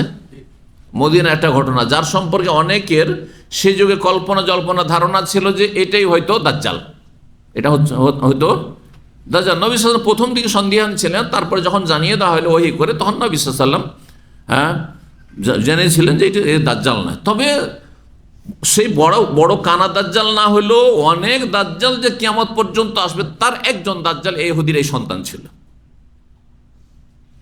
তারপরে কোনো একটা সময় যে হাররার যুদ্ধ হয়েছিল ইয়াজিদ বিন মুআবিয়ার যুগে, মদিনার উপর আক্রমণ হয়েছে, সেই জামানায় সে হারিয়ে যায়। মানে সে কোথায় যে গেল, মারা গেল হত্যা হয়ে, নাকি সে কোথাও গোপন হয়ে গেল, আর তারপরে মারা গেছে। সে এক দাজ্জাল ছিলেন, যার নাম ছিল ইবনে সাইয়াদ। ইবনে সাইয়াদ বড় ফিতনা হয়ে দাঁড়িয়েছিল মানুষের জন্য সেই সময়, কিন্তু যুবক ছিলেন, ইহুদির সন্তান। নবী সাল্লাল্লাহু আলাইহি সাল্লাম একবার তাকে পরীক্ষা করেছেন। সে বলতো যে আমার কাছে ওহী আসছে। কি বলতো? আমার কাছে কি আসছে? হ্যাঁ, ওহী আসছে। যেমন মুহাম্মদ সাল্লাল্লাহু আলাইহি ওয়াসাল্লামের কাছে ওহী আসছে, আমার কাছে ওহী আসছে।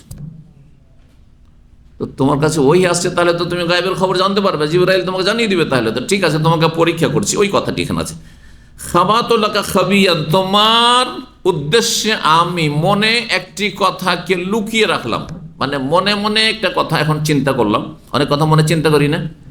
এই সময়টা আমি কি চিন্তা করছি? চুপচাপ এরকম বসে আছি, এমনি বসে আছি। প্রত্যেকে কিন্তু চিন্তা করে। হয় আপনি আপনার স্ত্রী নিয়ে চিন্তা করছেন, না আপনার ছেলে মেয়ে নিয়ে চিন্তা করছেন, নাহলে বাপ মা অসুস্থ আছেন চিন্তা করছে, না হলে কি করে উন্নতি করবো চিন্তা করছেন, না হয় দুশ্চিন্তা আছে, না হয় ভালো চিন্তা আছে, আছে না নেই?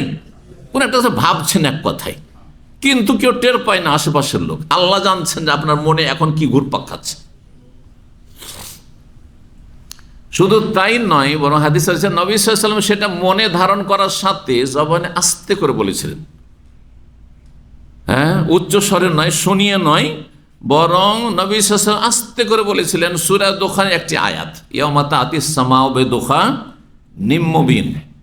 কিয়ামতের একটি লক্ষণ হচ্ছে যে ধোঁয়া আসা, বড় লক্ষণ। ইয়াউমা তাতিস সামাউ বিদুখানিম মুবিন। তো দোখান শব্দটি, আচ্ছা আমি কি পড়লাম এখন, মনে মনে আমি কি পড়লাম বা মনে আমি কি ধারণ করলাম বলো তো দেখি। তখন ওই দুঃখ শব্দটি কি করেছে, ও শুনতে পায়নি। ওই জিন শয়তান আছে, আশেপাশে জিন ঘুরছে, কিন্তু এখানে জিন আছে অনেক। মোমেন জিন যেমন থাকে তেমন কাফের জিনও থাকে। রাস্তাঘাটে মোমিন মুসলিম জিনও আছে, আর কাফের জিনও আছে। কাফেরদের সংখ্যা বেশি জিনদের মধ্যে, মুসলিমের চাইতে বেশি, মানে মানুষের চাইতে বেশি। মানুষের মধ্যে যতটা ভালো মানুষের সংখ্যা বেশি, তার চাইতে বা খারাপের সংখ্যা যতটা রয়েছে মানুষের মধ্যে, তার চাইতে অনেক বেশি খারাপের সংখ্যা জিন শয়তানের মধ্যে রয়েছে। এই জন্য জিন বলতে মানুষ ধারণা করে কি শয়তান, কিন্তু সব জিন শয়তান নয়। অনেক জিন ওলিউল্লাহ আছে, অনেক জিন কি আছে, আল্লাহর ওলি আছে, আমার চাইতে নেক আছে, কিন্তু তাদের সংখ্যা একেবারে নগণ্য। তো এই জিনেরা কি করে, আকাশ পথে যায় অথবা চারিদিকে এদিক সেদিক শুনতে থাকে, আর তাদের অনুভূতি আমাদের চাইতে, বা কিছু কিছু ক্ষেত্রে তাদের শক্তি আমাদের চাইতে বেশি। সার্বিক দিক থেকে মানুষ শ্রেষ্ঠ, মানুষের শক্তি বেশি, বিদ্যা বুদ্ধি বেশি, কিন্তু কিছু কিছু বিষয়ে জিন আমাদের চাইতে বেশি পারদর্শী বা শক্তিশালী। তো ওই জিনেরা গণককে কিন্তু কি করে, জানায় যে এটা হচ্ছে। তো ইবনে সাইদের কাছে ওই জিন শয়তান আসতো, এসে বলতো যে এটা ঘটছে, ঘটছে, এটা হচ্ছে, এটা হচ্ছে। তখন ওই ইবনে সাইয়দ তখন ওই জিনের সাহায্য নিচ্ছে, হ্যাঁ, জিন শয়তানের সাহায্য নিচ্ছে। জিন শয়তান শুনেছে নবী সাল্লাল্লাহু আলাইহি ওয়াসাল্লাম যে আস্তে করে ফিস করে বলেছেন, তাতে দুঃখ শব্দটি বেরিয়েছে। দোকান পুরো উচ্চারণ শুনতে পায়নি, শুধু কি শুনেছে, দুঃখ শুনেছে। তখন ইবনে সৈয়দকে গিয়ে কানে কানে কুটুর কুটুর করে বলেছে যে মোহাম্মদ সাল্লাল্লাহু আলাইহি ওয়াসাল্লাম এখন যেটা তোমাকে পরীক্ষা করছে না, ওইটা দুঃখ বলছিল। তখন ওই ইবনে সৈয়দ উত্তর দিচ্ছে নবী সাল্লাল্লাহু আলাইহি ওয়াসাল্লামকে যে আপনি এখন দুঃখ বললেন। কি বললেন? দুঃখ বললেন। অথচ নবী সাহেব দুঃখ বলেন, কি বলেছেন? বুঝলেন না? নিয়ামত আতিসমা ও বেদুখানে মুবিন, ওই দুঃখ শব্দটি একটু খ বেরিয়েছে, ডাল আর খ। ফাকালা, নবী সাল্লাল্লাহু আলাইহি ওয়াসাল্লাম তখন বললেন ইকসা, তুমি দূর হও, লাঞ্ছিত হও, বিতাড়িত হও। লান ফালান তাদুয়া কাদরাকা, তোমার তকদিরকে টপকে যেতে পারবে না। হ্যাঁ, তোমার ভাগ্যকে, তকদিরকে অতিক্রম করতে পারবেন না। এই তকদিরের অধ্যায়ের সাথে এই অংশটুকু সম্পর্ক। অর্থাৎ তোমার তকদিরে যদি থাকে নবী হতো, নবী হইতে পারবে, আর দাবি করলে নবী হইতে পারবে না। তোমার তকদিরে যদি থাকে ওই কানা দাজ্জাল, তো কানা দাজ্জালই হবে। আর তোমার তকদির যদি থাকে যে তুমি কিছু ফিতনা ফাসাদ সৃষ্টি করবে, কিছু লোকে বিভ্রান্ত করবে, সেটাই হবে। এর বেশি কিছু করতে পারবে না, এর বেশি কিছু করতে পারবে না। যারা জুলম অত্যাচার করছে পৃথিবীতে, আন্তর্জাতিক মহলে অথবা কোনো দেশে, বিভিন্ন মহলে জুলম অত্যাচার হচ্ছে না, হচ্ছে না? এই কথাটা আমরা বলতে পারি নাকি? একসা, লাঞ্ছিত হও, আল্লাহর রহমত থেকে দূর হও, আল্লাহর গজব পড়ুক তোমার উপর। ফালান তাদুয়া কাদরাকা, তোমার তকদিরকে অতিক্রম করতে পারবে না। তোমার জন্য যতটা জুলম অত্যাচার লেখা আছে যে এত বড় জালিম তুমি হবে আর এত লোক জুলমের শিকার হবে, তোমার মানে ততটাই পারবে, তার বেশি পারবে না, যতই তুমি পায়তারা করো না কেন। এতে আবার ঈমান ইয়াকিন বেড়ে যাবে। তো ওমর রাদিয়াল্লাহু তাআলা আনহু বললেন নবী সাল্লাল্লাহু আলাইহি ওয়াসাল্লামকে, ইযেনলি ইয়া রাসূলুল্লাহ, হে আল্লাহর রাসূল, আমাকে আপনি অনুমতি দেন না। ফাআদরিব উনুকাহু, ইবনে সাইয়্যিদের গর্দনটা উড়িয়ে দিই, একে হত্যা করে দিই, মেরেই ফেলি, ঝামেলা শেষ। নবী সাল্লাল্লাহু আলাইহি ওয়াসাল্লাম কি বলেছিলেন? মেরে দাও। হ্যাঁ, না না না, আবেগ দিয়ে কাজ হয় না, দলিলের মোতাবেক কাজ করতে হবে। দাহু, কি বললেন? ছেড়ে দাও। দাহু মানে উতরক্ষু। কেন? ইয়াকুন হু, মানে সে যদি ওই বড় কানা দাজ্জাল হয়, এই ইবনে সাইয়্যিদ যদি কি হয়, সেই কানা দাজ্জালই হয়, বড় দাজ্জাল, যে দাজ্জাল আসবে কিয়ামতের বড় লক্ষণ হিসাবে। ফালা তুতিকুহু, তাহলে তুমি মারতে চেষ্টা করলেও মারতে পারবে না। কারণ তাকে মারবে কে?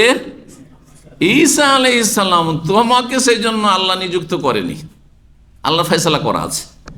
ওয়াইল্লাম ইয়াকুনহু, আর যদি সে কানা দাজ্জাল না হয়, একটু ফিতনা, মদিনা ফিতনা ছড়াচ্ছে, ফালা খায়রা লাকা ফি কাতলিহি, তাকে খুন করে তোমার কোনো কল্যাণ নেই, লাভ নেই। কারণ এই খুন করলে কি হবে? মদিনায় কলহ সৃষ্টি হবে, তাদের বংশধর আছে, ইহুদিদের শক্তি আছে, তখন এর একটা কি হবে? প্রতিক্রিয়া হবে, আর তখন মানুষের মাঝে মারামারি, হ্যাঁ, গৃহযুদ্ধ হবে। বুঝতে পারেন? এটা হচ্ছে জ্ঞানীর মানুষের কথা, এটা হচ্ছে নবী রাসূলের কথা। এখন একটা মুরতাদ দেশে আছে, হ্যাঁ, নবী সাল্লাল্লাহু মানহানি করেছে, আল্লাহকে গাল দিয়েছে, অথবা ইসলাম নিয়ে কটাক্ষ করেছে, আর কিছু করেছে, আর দিলেন কেউ গিয়ে, হ্যাঁ, তাকে খুন করে। না না, এতে কোনো খায়র, ফালা খায়রা লাকা ফি কাতলিহি, এতে কল্যাণ নেই। এটা সরকার যখন মৃত্যুদণ্ড দেবে, এতে কল্যাণ আছে, এতে কল্যাণ আছে। কারণ সরকারের কাছে ডিফেন্সের ব্যবস্থা আছে, পুলিশ প্রশাসন আছে, সেনাবাহিনী আছে, কোনো কিছু যদি বহিরা শক্তিও নিয়ে আসে, তবু যুদ্ধ করার ক্ষমতা আছে। আমার তোমার কি আছে? কথা বুঝতে পারছেন না? এই কথাগুলো আমাদের বোঝার চেষ্টা করতে হবে, না হলে খারেজি জঙ্গি হয়ে যাবেন। 15 নম্বর অধ্যায় বাবুন, এই অধ্যায় হচ্ছে আগের অধ্যায়ের সাথে সম্পর্কিত, মানে তকদির নেই, তবে বিশেষ কোনো বিষয়বস্তু লেখা হয়নি। ইমাম বুখারী রাহিমাহুল্লাহ এভাবে লিখে রেখে, আর তারপরে পুরোপুরি মানে পূর্ণরূপে সম্পাদনের আগে হয়তো ইন্তেকাল করেছিলেন, যার ফলে হয়নি লেখা, অথবা উদ্দেশ্য হচ্ছে যে আগের যে অধ্যায় তারই একটা অংশ হিসাবে। এখানে কয়েকটি আয়াত রয়েছে। আল্লাহ বলছেন, কুল্লা ইউসিবানা ইল্লা মা কাতাবাল্লাহু লানা, হে নবী বলে দাও মানুষকে, লা ইউসিবানা, কখনো আমাদের ওপর এমন কিছু আপতিত হবে না, বিপদ আপদ, ইল্লা মা কাতাবাল্লাহু লানা, যা আল্লাহ লিখেছেন তাই হবে, তার কম বেশি হবে না। এটাতে ঈমান কত শক্তিশালী হইতে পারে প্রতিকূল অবস্থা, বলুন তো দেখি। যেখানে আপনি খুব খারাপ অবস্থায় আছেন, জালেমের জুলমের শিকার, অথবা আপনি সেখানে আপনি কাজ পাচ্ছেন না, অথবা অসুস্থ আছেন, অথবা দুশমন আপনাকে থ্রেট দিচ্ছে, হ্যাঁ, প্রাণনাশের হুমকি দিচ্ছে, ভয় পাচ্ছেন আপনি, বলেন লা ইউসিবানা, কখনো আমার উপর এমন বিপদ আসবে না, ইল্লা মা কাতাবাল্লাহু লানা, একমাত্র সেটাই আমার উপর আসতে পারে যেটা আল্লাহ আমার লিখনিতে তকদিরে লিখে রেখেছেন, লহে মাহফুজে লেখা আছে। আর লেখা যদি থাকে তো সেটা কেউ খণ্ডন করতে পারবে না, হবেই সেটা। লা ইউসিবানা ইল্লা মা কাতাবাল্লাহু লানা হুয়া মাওলানা ওয়া আলাল্লাহি ফালিয়াতাওয়াক্কালিল মুমিনুন। মুমিনরা যেন আল্লাহর উপর আস্থা ভরসা রাখে। সূরা তাওবার আয়াত নম্বর 51। কাযা মানে ইল্লা মা কাতাবা মানে আল্লাহ যে চূড়ান্ত ফয়সালা করেছেন। তাহলে কাতাবা মানে লিখা রাখা, মানে তকদিরে লিখে রাখা, মানে আল্লাহর চূড়ান্ত ফয়সালা। তকদিরকে কাযা বলা, কাযা ওয়া কাদার। প্রখ্যাত তাই মুজাহিদ বলছেন সূরা সাফফাতের আয়াত 162 তে রয়েছে, ওয়ামা আনতুম লাহু বিফাতিনিন। ফাতেনিন মানে ফিতনায় লিপ্তকারী, মানে বেমুদিল্লির, পথভ্রষ্ট করতে পারবে না। আল্লাহ যদি কারো ভাগ্যে পথভ্রষ্টতা না লিখে রাখেন, কেউ যদি চেষ্টা করে পথভ্রষ্ট করে, তাও পারবে না। যেন গোবরে পদ্ম ফুল বেরোয়, তাই না, হয় না? আমাদের সমাজে, প্রতিটি সমাজে আছে বাপ মা একবারে বেদিন নাস্তিক, অত বাপ মা হচ্ছে মাজার পূজারি। আমাদের এখানে অনেক ভাইরা আছেন, হ্যাঁ, যাদের বংশ হচ্ছে দেওয়ানবাগি, আটরসি, মাইজ ভান্ডারি, ফুলতুলি, আর গোবর একটা পদ্ম ফুল বেরিয়ে, হ্যাঁ, একবারে কোরআন সুন্নাহ অনুসারী সালাফি হয়ে গেছে। হচ্ছে না, হচ্ছে না? জি হ্যাঁ। আল্লাহ ইল্লা মান কাতাবাল্লাহু লাহু, তবে যার জন্য আল্লাহ লিখে রেখেছেন যে আন্নাহু ইয়াসলাল জাহিম, জাহান্নামে যাবে, সে গুমরাহ পথভ্রষ্ট হবে, নাহলে মানুষ চেষ্টা করে গুমরাহ করতে পারে না। সূরা আলাতে রয়েছে, সাব্বিহ ইসমা রাব্বিকাল আলা আল্লাযী খালাকা, যিনি সৃষ্টি করেছেন এবং সুঠাম করে সুবিন্যস্ত করেছেন। সৃষ্টিগুলি আল্লাহর কত সুন্দর।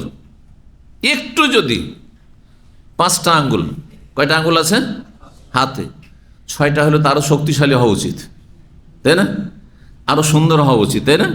কিন্তু 6টা হলে খারাপ লাগবে না ভালো লাগবে? খারাপ লাগবে, আইব দোষ হয়ে যাবে। আর কেউ মেয়ে দিতে চাইবে না যে 6টা আঙ্গুল আছে, বুঝতে পারছেন না? অথচ বেশি আছে, তার কম কি আছে? একে বলা হয়েছে ফাসাউয়া, খালাকা ফাসাউয়া, সুঠাম করেছে, সুবিন্যস্ত করেছে, যেখানে যেটা লাগবে। চোখ দুটো আছে, যেমন দেখতে লাগছে মানুষকে, কত ফি আহসানি তাকওয়িম, সর্বোত্তম অবয়ব আল্লাহ দান করেছেন, তাই না? আচ্ছা, চোখ যদি 4টা হয়ে যায়, একজন মানুষ এমন আল্লাহ পয়দা করলেন যার এইখানে 2টো চোখ আর এখানে 2টো চোখ, এবারে কি আমরা 4টা কামড়া, বা এখানে 2টো, এইখানে আর এখানে, চারিদিকে দেখছে, ও তো আরো শক্তিশালী রে ভাই। কিন্তু আপনারা দিবেন মেয়ে? না, একে দেওয়া যাবে না। যেমন কানাকে দেবেন না যার কম আছে, অন্ধকে দিতে চাইবেন না সহজে, ঠিক তেমনি 4 চোখ অলাগো, 3 চোখ অলাগো দিতে চাইবেন না। জি হ্যাঁ, খালাকা ফাসাওয়া। ওয়াল্লাযী কাদ্দারা, এবং যিনি সুপরিমিত তকদির নির্ধারণ করেছেন, ফাহাদা, এবং তিনি দিক নির্দেশনাও দিয়েছেন।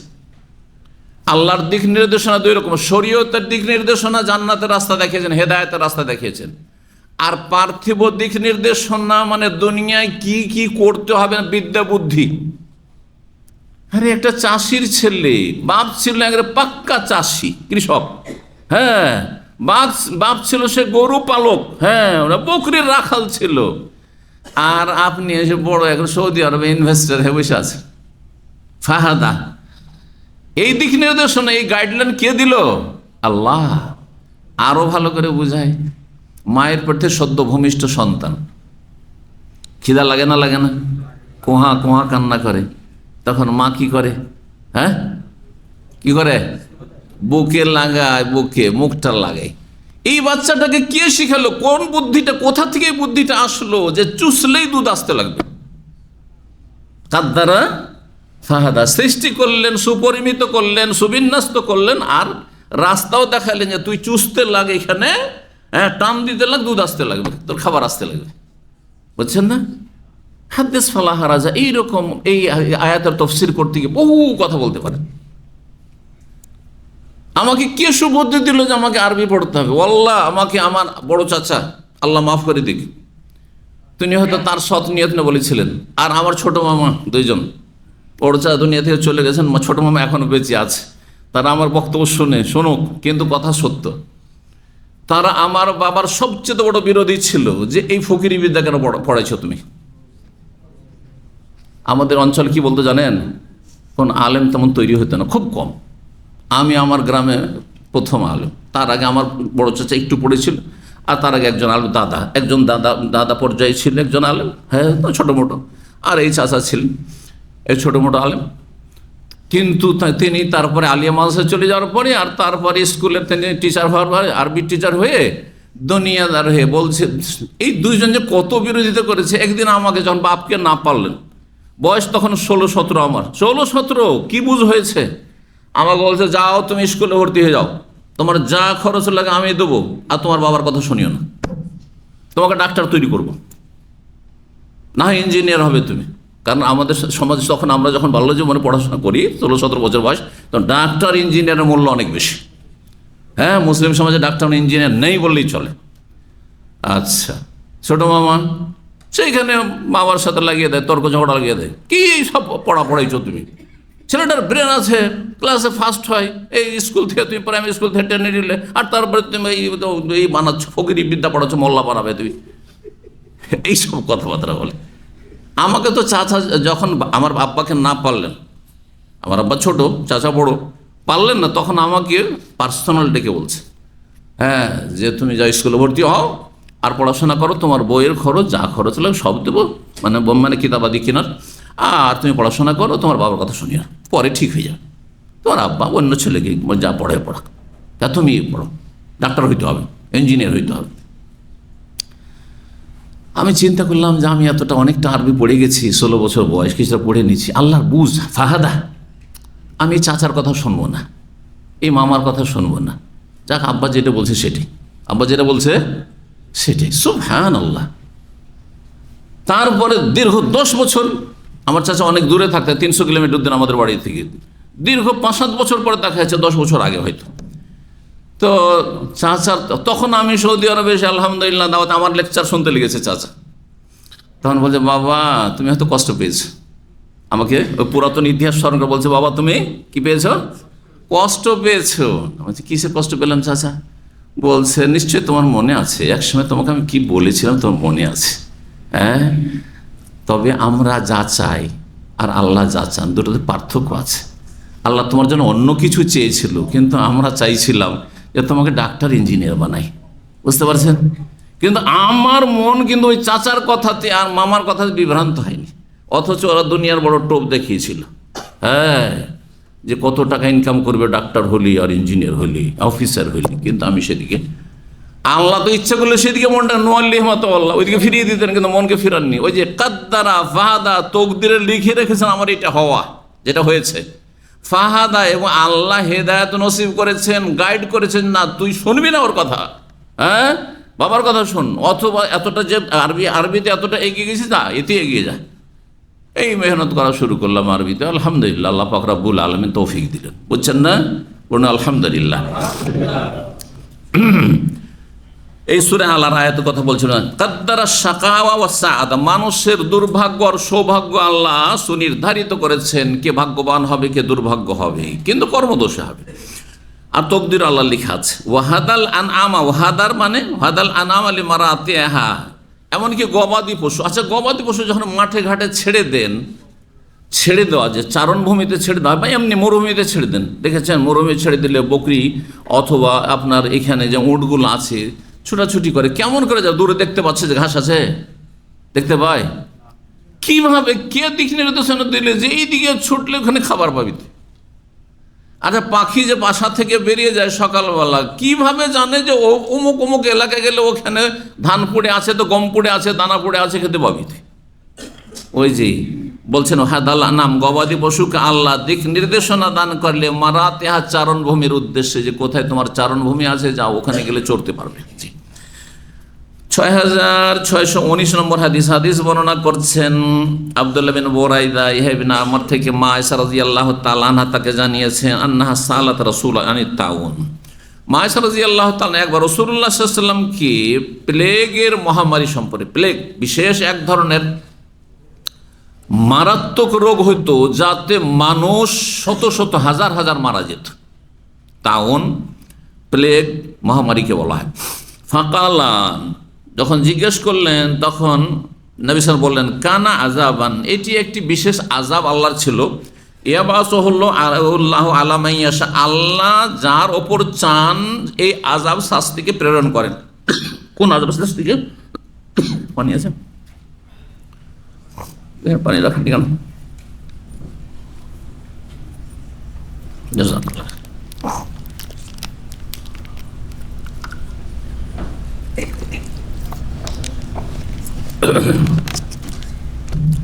কি বলছিলাম?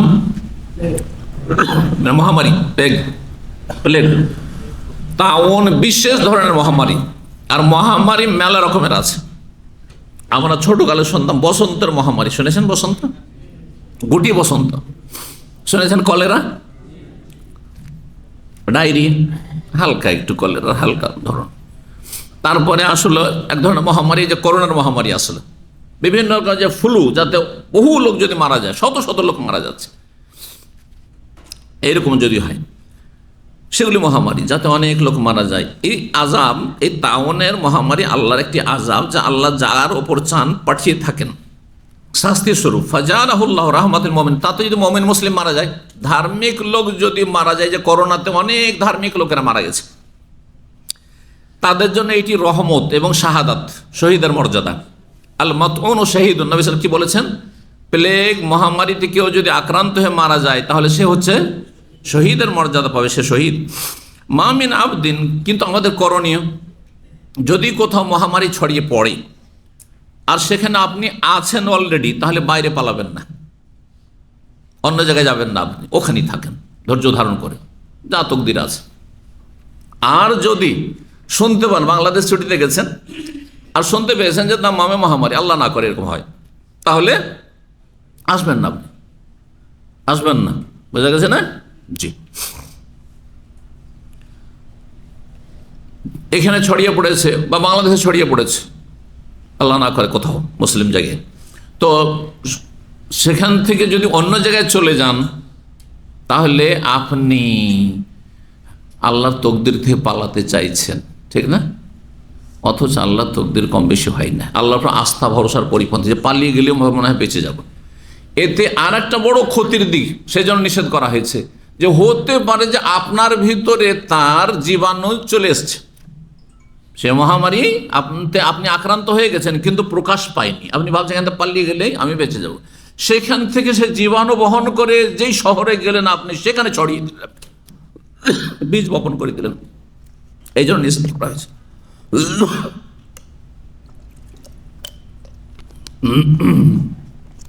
শেষ দিকে সেরকম অবস্থা হলো।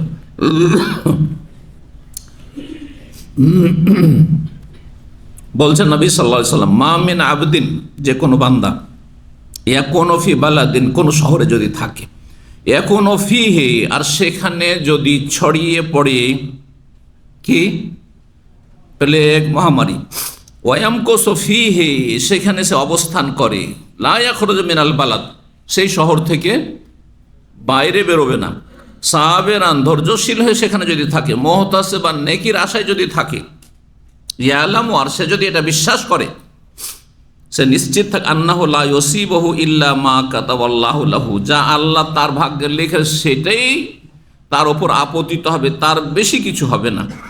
ইল্লা কানা লাহু মিসলু আজরি শাহীদিন, তার জন্য শহীদের নেকি হবে, শহীদের নেকি হবে।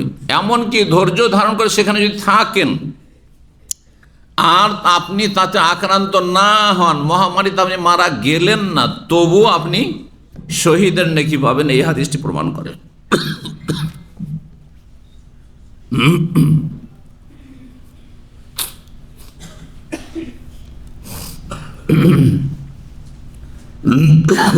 তাহলে এই হাদিস দ্বারা তকদিরের বিষয়টি বোঝা গেল, যে তকদিরে যদি থাকে তো আপনার পালিয়ে আপনি বাঁচতে পারবেন না, আপনি পালিয়ে বাঁচতে পারবেন না। জি। অনেকে দেখেন ভালো ভালো খাবার খায়, খুব শরীরে যত্ন নেয় আর খুব ডায়েট করে, তারপরে দেখা যায় যে রোগে আক্রান্ত হয়ে যায় আর অল্প বয়সে মারা যাচ্ছে না? আর একজন মানুষ একবারে মরমর অবস্থা, ক্ষীণ একেবারে, রোগ চারিদিক থেকে মনে হয় তাকে এমনভাবে ধরেছে যে রোগের শেষ নেই তার শরীরে। আমরা ভাবছি যে এই লোকটি তাড়াতাড়ি মরে যাবে, কেউ দেখা গেল যে সুবহানাল্লাহ এখনো 10 বছর 20 বছর আগে তাকে এই অবস্থায় দিয়ে এখনো বেঁচে আছে। একজন রোগীকে আমি আমার জীবনে কোনো এক সময় দেখেছিলাম, এত মানে শেষ অবস্থায় মানে ছটপট করছে সে। আমি বলছি এই লোকটি 2-4 দিনের মধ্যে মারা যাবে, হাসপাতালে দেখেছিলাম 2-4 দিনের মধ্যে মারা যাবে। তারপরে সেটা যেহেতু পরিচিত পরিবারের, আমি 2-4-10 বছর পরে জিজ্ঞেস করছি যে ওর কি খবর। ওই যে আমি এই অবস্থায় দেখেছিলাম, বলছে সে সুস্থ হয়ে তার বিয়ে শাদী হয়েছে, আর হওয়ার পরে সে সংসার করছে, সব করছে। সুবহানাল্লাহ। জি, আমাদের এখানে ইসলামিক সেন্টারে একটা ছেলে আসতো জামিল বলে, কে কে চিনে একটু হাত টানতো, চেনেন না? করোনাতে যে কত লোক চিনছে। বাংলাদেশ স্কুলের ছেলে, বাংলাদেশ স্কুলের ছাত্র, এখানে লেখাপড়া করেছে, এখানে তার বাপ মা থাকতো। আর আমরা যতগুলো লোক আছে তার মধ্যে মানে সবচাইতে সুঠাম ছেলে ছিল। শরীর মানে যেমন উঁচা তেমন বডি তেমন শরীর স্বাস্থ্য, আর তারপরে বয়স মনে হয় 24-25-এর বেশি হয়নি। এখান থেকে জোবাইল চলে গেছিল, আর তারপরে করোনায় আক্রান্ত হয়ে গেল। এমন আক্রান্ত হলো যে শ্বাসকষ্ট শুরু হলো। এই যৌবনকালে 20-22 বছর বয়সে মারা গেছে। বিবাহিত ছিল, জি, সম্ভবত পেটে বাচ্চা ছিল সেই সময়, তাই না? যারা অনেকে চেনেন। আর তারপরে একটু বাচ্চাও হয়েছে। আল্লাহ রহম করুন, এই শাহাদাত কবুল করুন। ছেলেটার কথা খুব মনে পড়ে, খুব কাছে থেকে, কারণ ছেলেটার অনেক ইতিহাস আছে, সেটি ইতিহাস আছে অনেক। হ্যাঁ, তার দিনে ফিরে আসার, আর তার দাঁড়িয়ে রাখা, আর তার প্রতিকূল অবস্থা, আর তারপরে আলহামদুলিল্লাহ সব কিছু সহজ হওয়া। তো সুবহানাল্লাহ, কল্পনা করা যায় না। অনেক মানুষ এমন যে মনে হচ্ছে মারা যাবে, কিন্তু না, আলহামদুলিল্লাহ আছে। আল্লাহ যেটা চান সেটি হবে, তার কম বেশি হবে না। জি, আল্লাহর আস্থা ভরসা রাখতে হবে, তবে নিজের কর্ম করতে হবে, সতর্কতা অবলম্বন করতে হবে, এটা আপন জায়গায় ঠিক আছে। 16 নম্বর অধ্যায় হচ্ছে বাবনে অধ্যায় হচ্ছে অমা কুন্না লিনাহতাদিয়া লাউলা আন হাদানাল্লাহ। আল্লাহ যদি আমাদেরকে হেদায়েত না করেন তো আমরা হেদায়েত পাওয়ার নই। আমরা হেদায়েত পাবো না যদি আল্লাহ আমাদেরকে হেদায়েত না করে।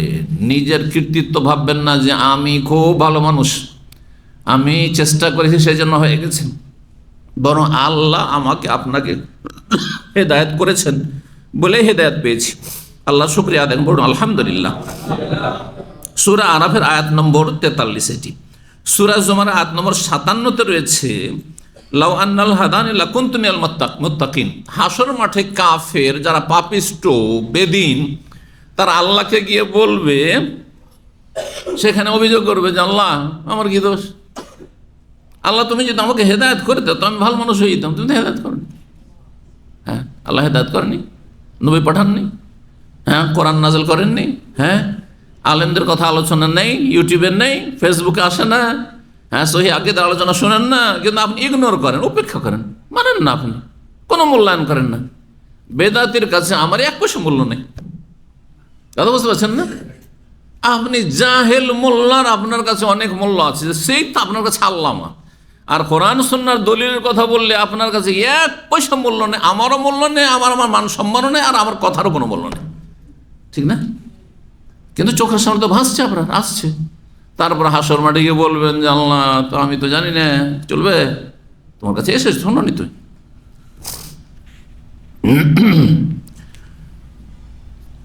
বলছেন লাউ আন্নাল হাদানি, যদি আল্লাহ আমাকে হেদায়েত করতেন, লাকুনতু মিনাল মুত্তাকিন, তাহলে আল্লাহ ভীরুদের অন্তর্ভুক্ত হয়ে যেতাম। 6620 নম্বর হাদিস মানবশে বারা বিন আযিব রাদিয়াল্লাহু তাআলা তিনি বলেন রাআইতুন নবী সাল্লাল্লাহু আলাইহি ওয়াসাল্লাম ইয়াউমাল খান্দাক, আমি খন্দকের যুদ্ধের দিনে দেখি। খন্দকের যুদ্ধ মানে হ্যাঁ, পরীক্ষা খননের যুদ্ধ। খন্দক মানে হচ্ছে পরীক্ষা, গর্ত। মদিনার যেই দিক থেকে শত্রু মদিনায় প্রবেশ করে আক্রমণ করতে পারে, বাড়িতে বাড়িতে ঢুকে মুমিন মুসলিমদের, সাহাবায়ে কেরামদের, সেই দিকে গর্ত খনন করে, পরীক্ষা খনন করে প্রতিরক্ষার ব্যবস্থা করা হয়েছিল। বাকি অধিকাংশ দিকটা পাহাড় দিয়ে ঘেরা, সুতরাং সেই পাহাড়, উঁচু পাহাড় ওপর দিয়ে আসা তাদের পক্ষে সম্ভব ছিল না, যার ফলে এই পরীক্ষা খনন করে মদিনার প্রতিরক্ষার ব্যবস্থা করা সহজে। চারদিক খনন করতে হলে তো অসম্ভব, কঠিন ছিল তো। হ্যাঁ, বেশ কিছুটা জায়গা খনন করতে হয়েছিল যে দিক থেকে সেই সময় প্রবেশদ্বার ছিল। তো খন্দকের দিন, এই খন্দকের যুদ্ধের দিন কখন হয়েছিল, কোন সালে হয়েছিল দেখি তো একটু। হ্যাঁ, খন্দকের যুদ্ধ কোন হিজরিতে হয়েছে, কত হিজরিতে? পঞ্চম হিজরি, মাশাআল্লাহ, ঠিক আছে, পঞ্চম হিজরিতে। তো সেই সময় নবী সাল্লাল্লাহু আলাইহি সাল্লামকে আমি দেখেছি, বারা বিন আযিব বলছেন, ইয়ানকুলু মানাত, আমাদের সাথে তিনিও মাটি সরাচ্ছিলেন। আল্লাহু আকবার, সুবহানাল্লাহ। চিন্তা করতে পারেন, রাসূলুল্লাহ সাল্লাল্লাহু আলাইহি সাল্লাম সাহাবায়ে কেরামদের সাথে সমান তিনি কাজ করছেন, লেবারের কাজ করছেন, মেহনতের কাজ করছেন, মাটি গর্ত থেকে মাটি উঠিয়ে দূরে সরাচ্ছেন, পরীক্ষা গ্রহণ করছেন। আর এত ক্ষুধার্ত যে পেটে দুটো তিনটে পাথর বাঁধা আছে, সাহাবীরা ক্ষুধার তাড়নে থাকতে পারছেন না। এই অবস্থায় এসে দেখাচ্ছেন, ইয়া রাসূলুল্লাহ, প্রচন্ড খিদে লেগেছে, যে একটা পাথর বেঁধে রেখেছি। কেউ দুটো পাথর, নবী সাল্লাল্লাহু আলাইহি ওয়াসাল্লাম দেখাচ্ছেন যে আমার তিনটা পাথর বাঁধা আছে। আল্লাহু আকবার। এই অবস্থায়, সে অবস্থায় জাবের রাদিয়াল্লাহু তাআলা আনহু দেখছেন নবী সাল্লাল্লাহু আলাইহি ওয়াসাল্লাম প্রচন্ড খিদে লেগেছে, অল্প একটা বকরির বাচ্চা ছিল, অল্প খাবার ছিল, মাত্র কয়েকজন খাবার। ইয়া রাসূলুল্লাহ, আপনি আসেন, এত লোককে তো খাওয়ানো যাবে না, আপনি আসেন, আর 2-4-5 জন সাথীর সঙ্গে আপনি যাকে মনে করেন নিয়ে আসেন। নবী সাল্লাল্লাহু আলাইহি ওয়াসাল্লাম 1400 সাহাবা সবাই করে, যাও সবাই আসো, সবাই আসো। হাদিস বুখারীতে আছে, সবাই, ইয়া আহলাল খান্দাকে ইন্না জাবিরান সানা লাকুম সুরান, এই খন্দকের যারা মুজাহিদিন, সাহাবায়ে কেরাম, মুহাজিরিন, আনসার, এই জাবের তার বাড়িতে তোমাদের জন্য কিছু ঝোলের ব্যবস্থা করেছে। সুরান মানে ঝোল, ঝোল ছিল, গোশত ছিল না। হ্যাঁ, এইটা বাক ভঙ্গিমা, যেমন আমরা এতগুলি খাবার তৈরি করি আজকাল, অনেকে করছেন, হ্যাঁ, একেবারে লৌকিকতার খাবার, তাকাল্লুফের খাবার, আর বলছেন শেখ একটু ডাল ভাত খাওয়াবো আপনাকে, বলছেন না, ডাল ভাত না, আর বলতে 10 রকমের ভর্তা, একটু কম করে বললাম, 25-30 রকমের ভর্তা দেখি আজকাল সোশ্যাল মিডিয়াতে। আল্লাহ হেদায়েত করুক, এদের জায়েজ নয়, এত তাকাল্লুফ করা জায়েজ নয়। তো মাটি সরাচ্ছিলেন নবী সাল্লাল্লাহু আলাইহি ওয়াসাল্লাম সাহাবায়ে কেরামদের সাথে, আর বলছিলেন, ওয়াল্লাহি, আল্লাহর কসম করে বলছি, লাউলাল্লাহু মাহতাদাইনা। তাহলে বোঝা গেল, কবিতা পাঠ করলে, শের শায়েরি, হ্যাঁ, পদ্য বা শের শায়েরি, কবিতা পাঠ করলে বা ইসলামিক সঙ্গীত পাঠ করলে মানুষের উদ্যম বাড়ে, হ্যাঁ, মানুষ ফুর্তি হয়, তাই না, আনন্দিত হয়, এটা মানুষ। জি, ওয়াল্লাহি, আল্লাহর কসম করে বলছে, লাউলাল্লাহ, যদি আল্লাহ না হতেন, মানে আল্লাহর বিশেষ রহমত না হইতো, আল্লাহর ফজল করম, অনুগ্রহ না, মাহতাদাইনা, তো আমরা হেদায়েত পেতাম না, আমরা মুসলিম হইতে পারতাম না। ওয়ালা সুমনা, আমরা সিয়াম পালন করতে রোজা রাখতেও পারতাম না। ওয়ালা সাল্লাইনা, সালাত আদায় করতে পারতাম, নামাজিও হইতাম না, বেনামাজি হইতাম, বেরোজাদার হইতাম।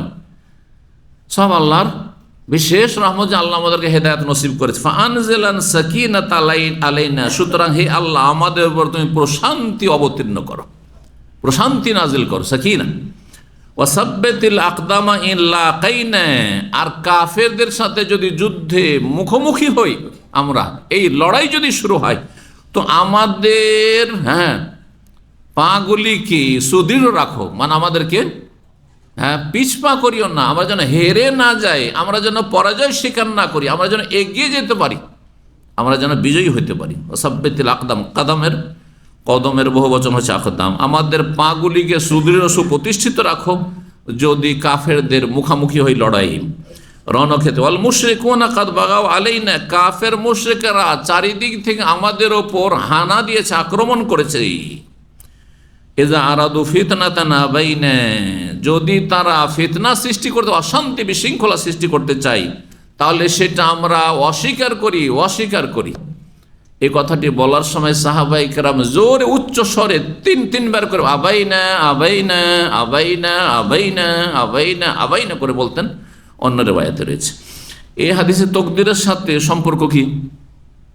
ওই যে আল্লাহ যদি হেদায়েতের তৌফিক না, শক্তি সামর্থ্য না দিতেন, আমরা হেদায়েত হইতাম না। কিন্তু নিজের চেষ্টা থাকতে হবে কিনা।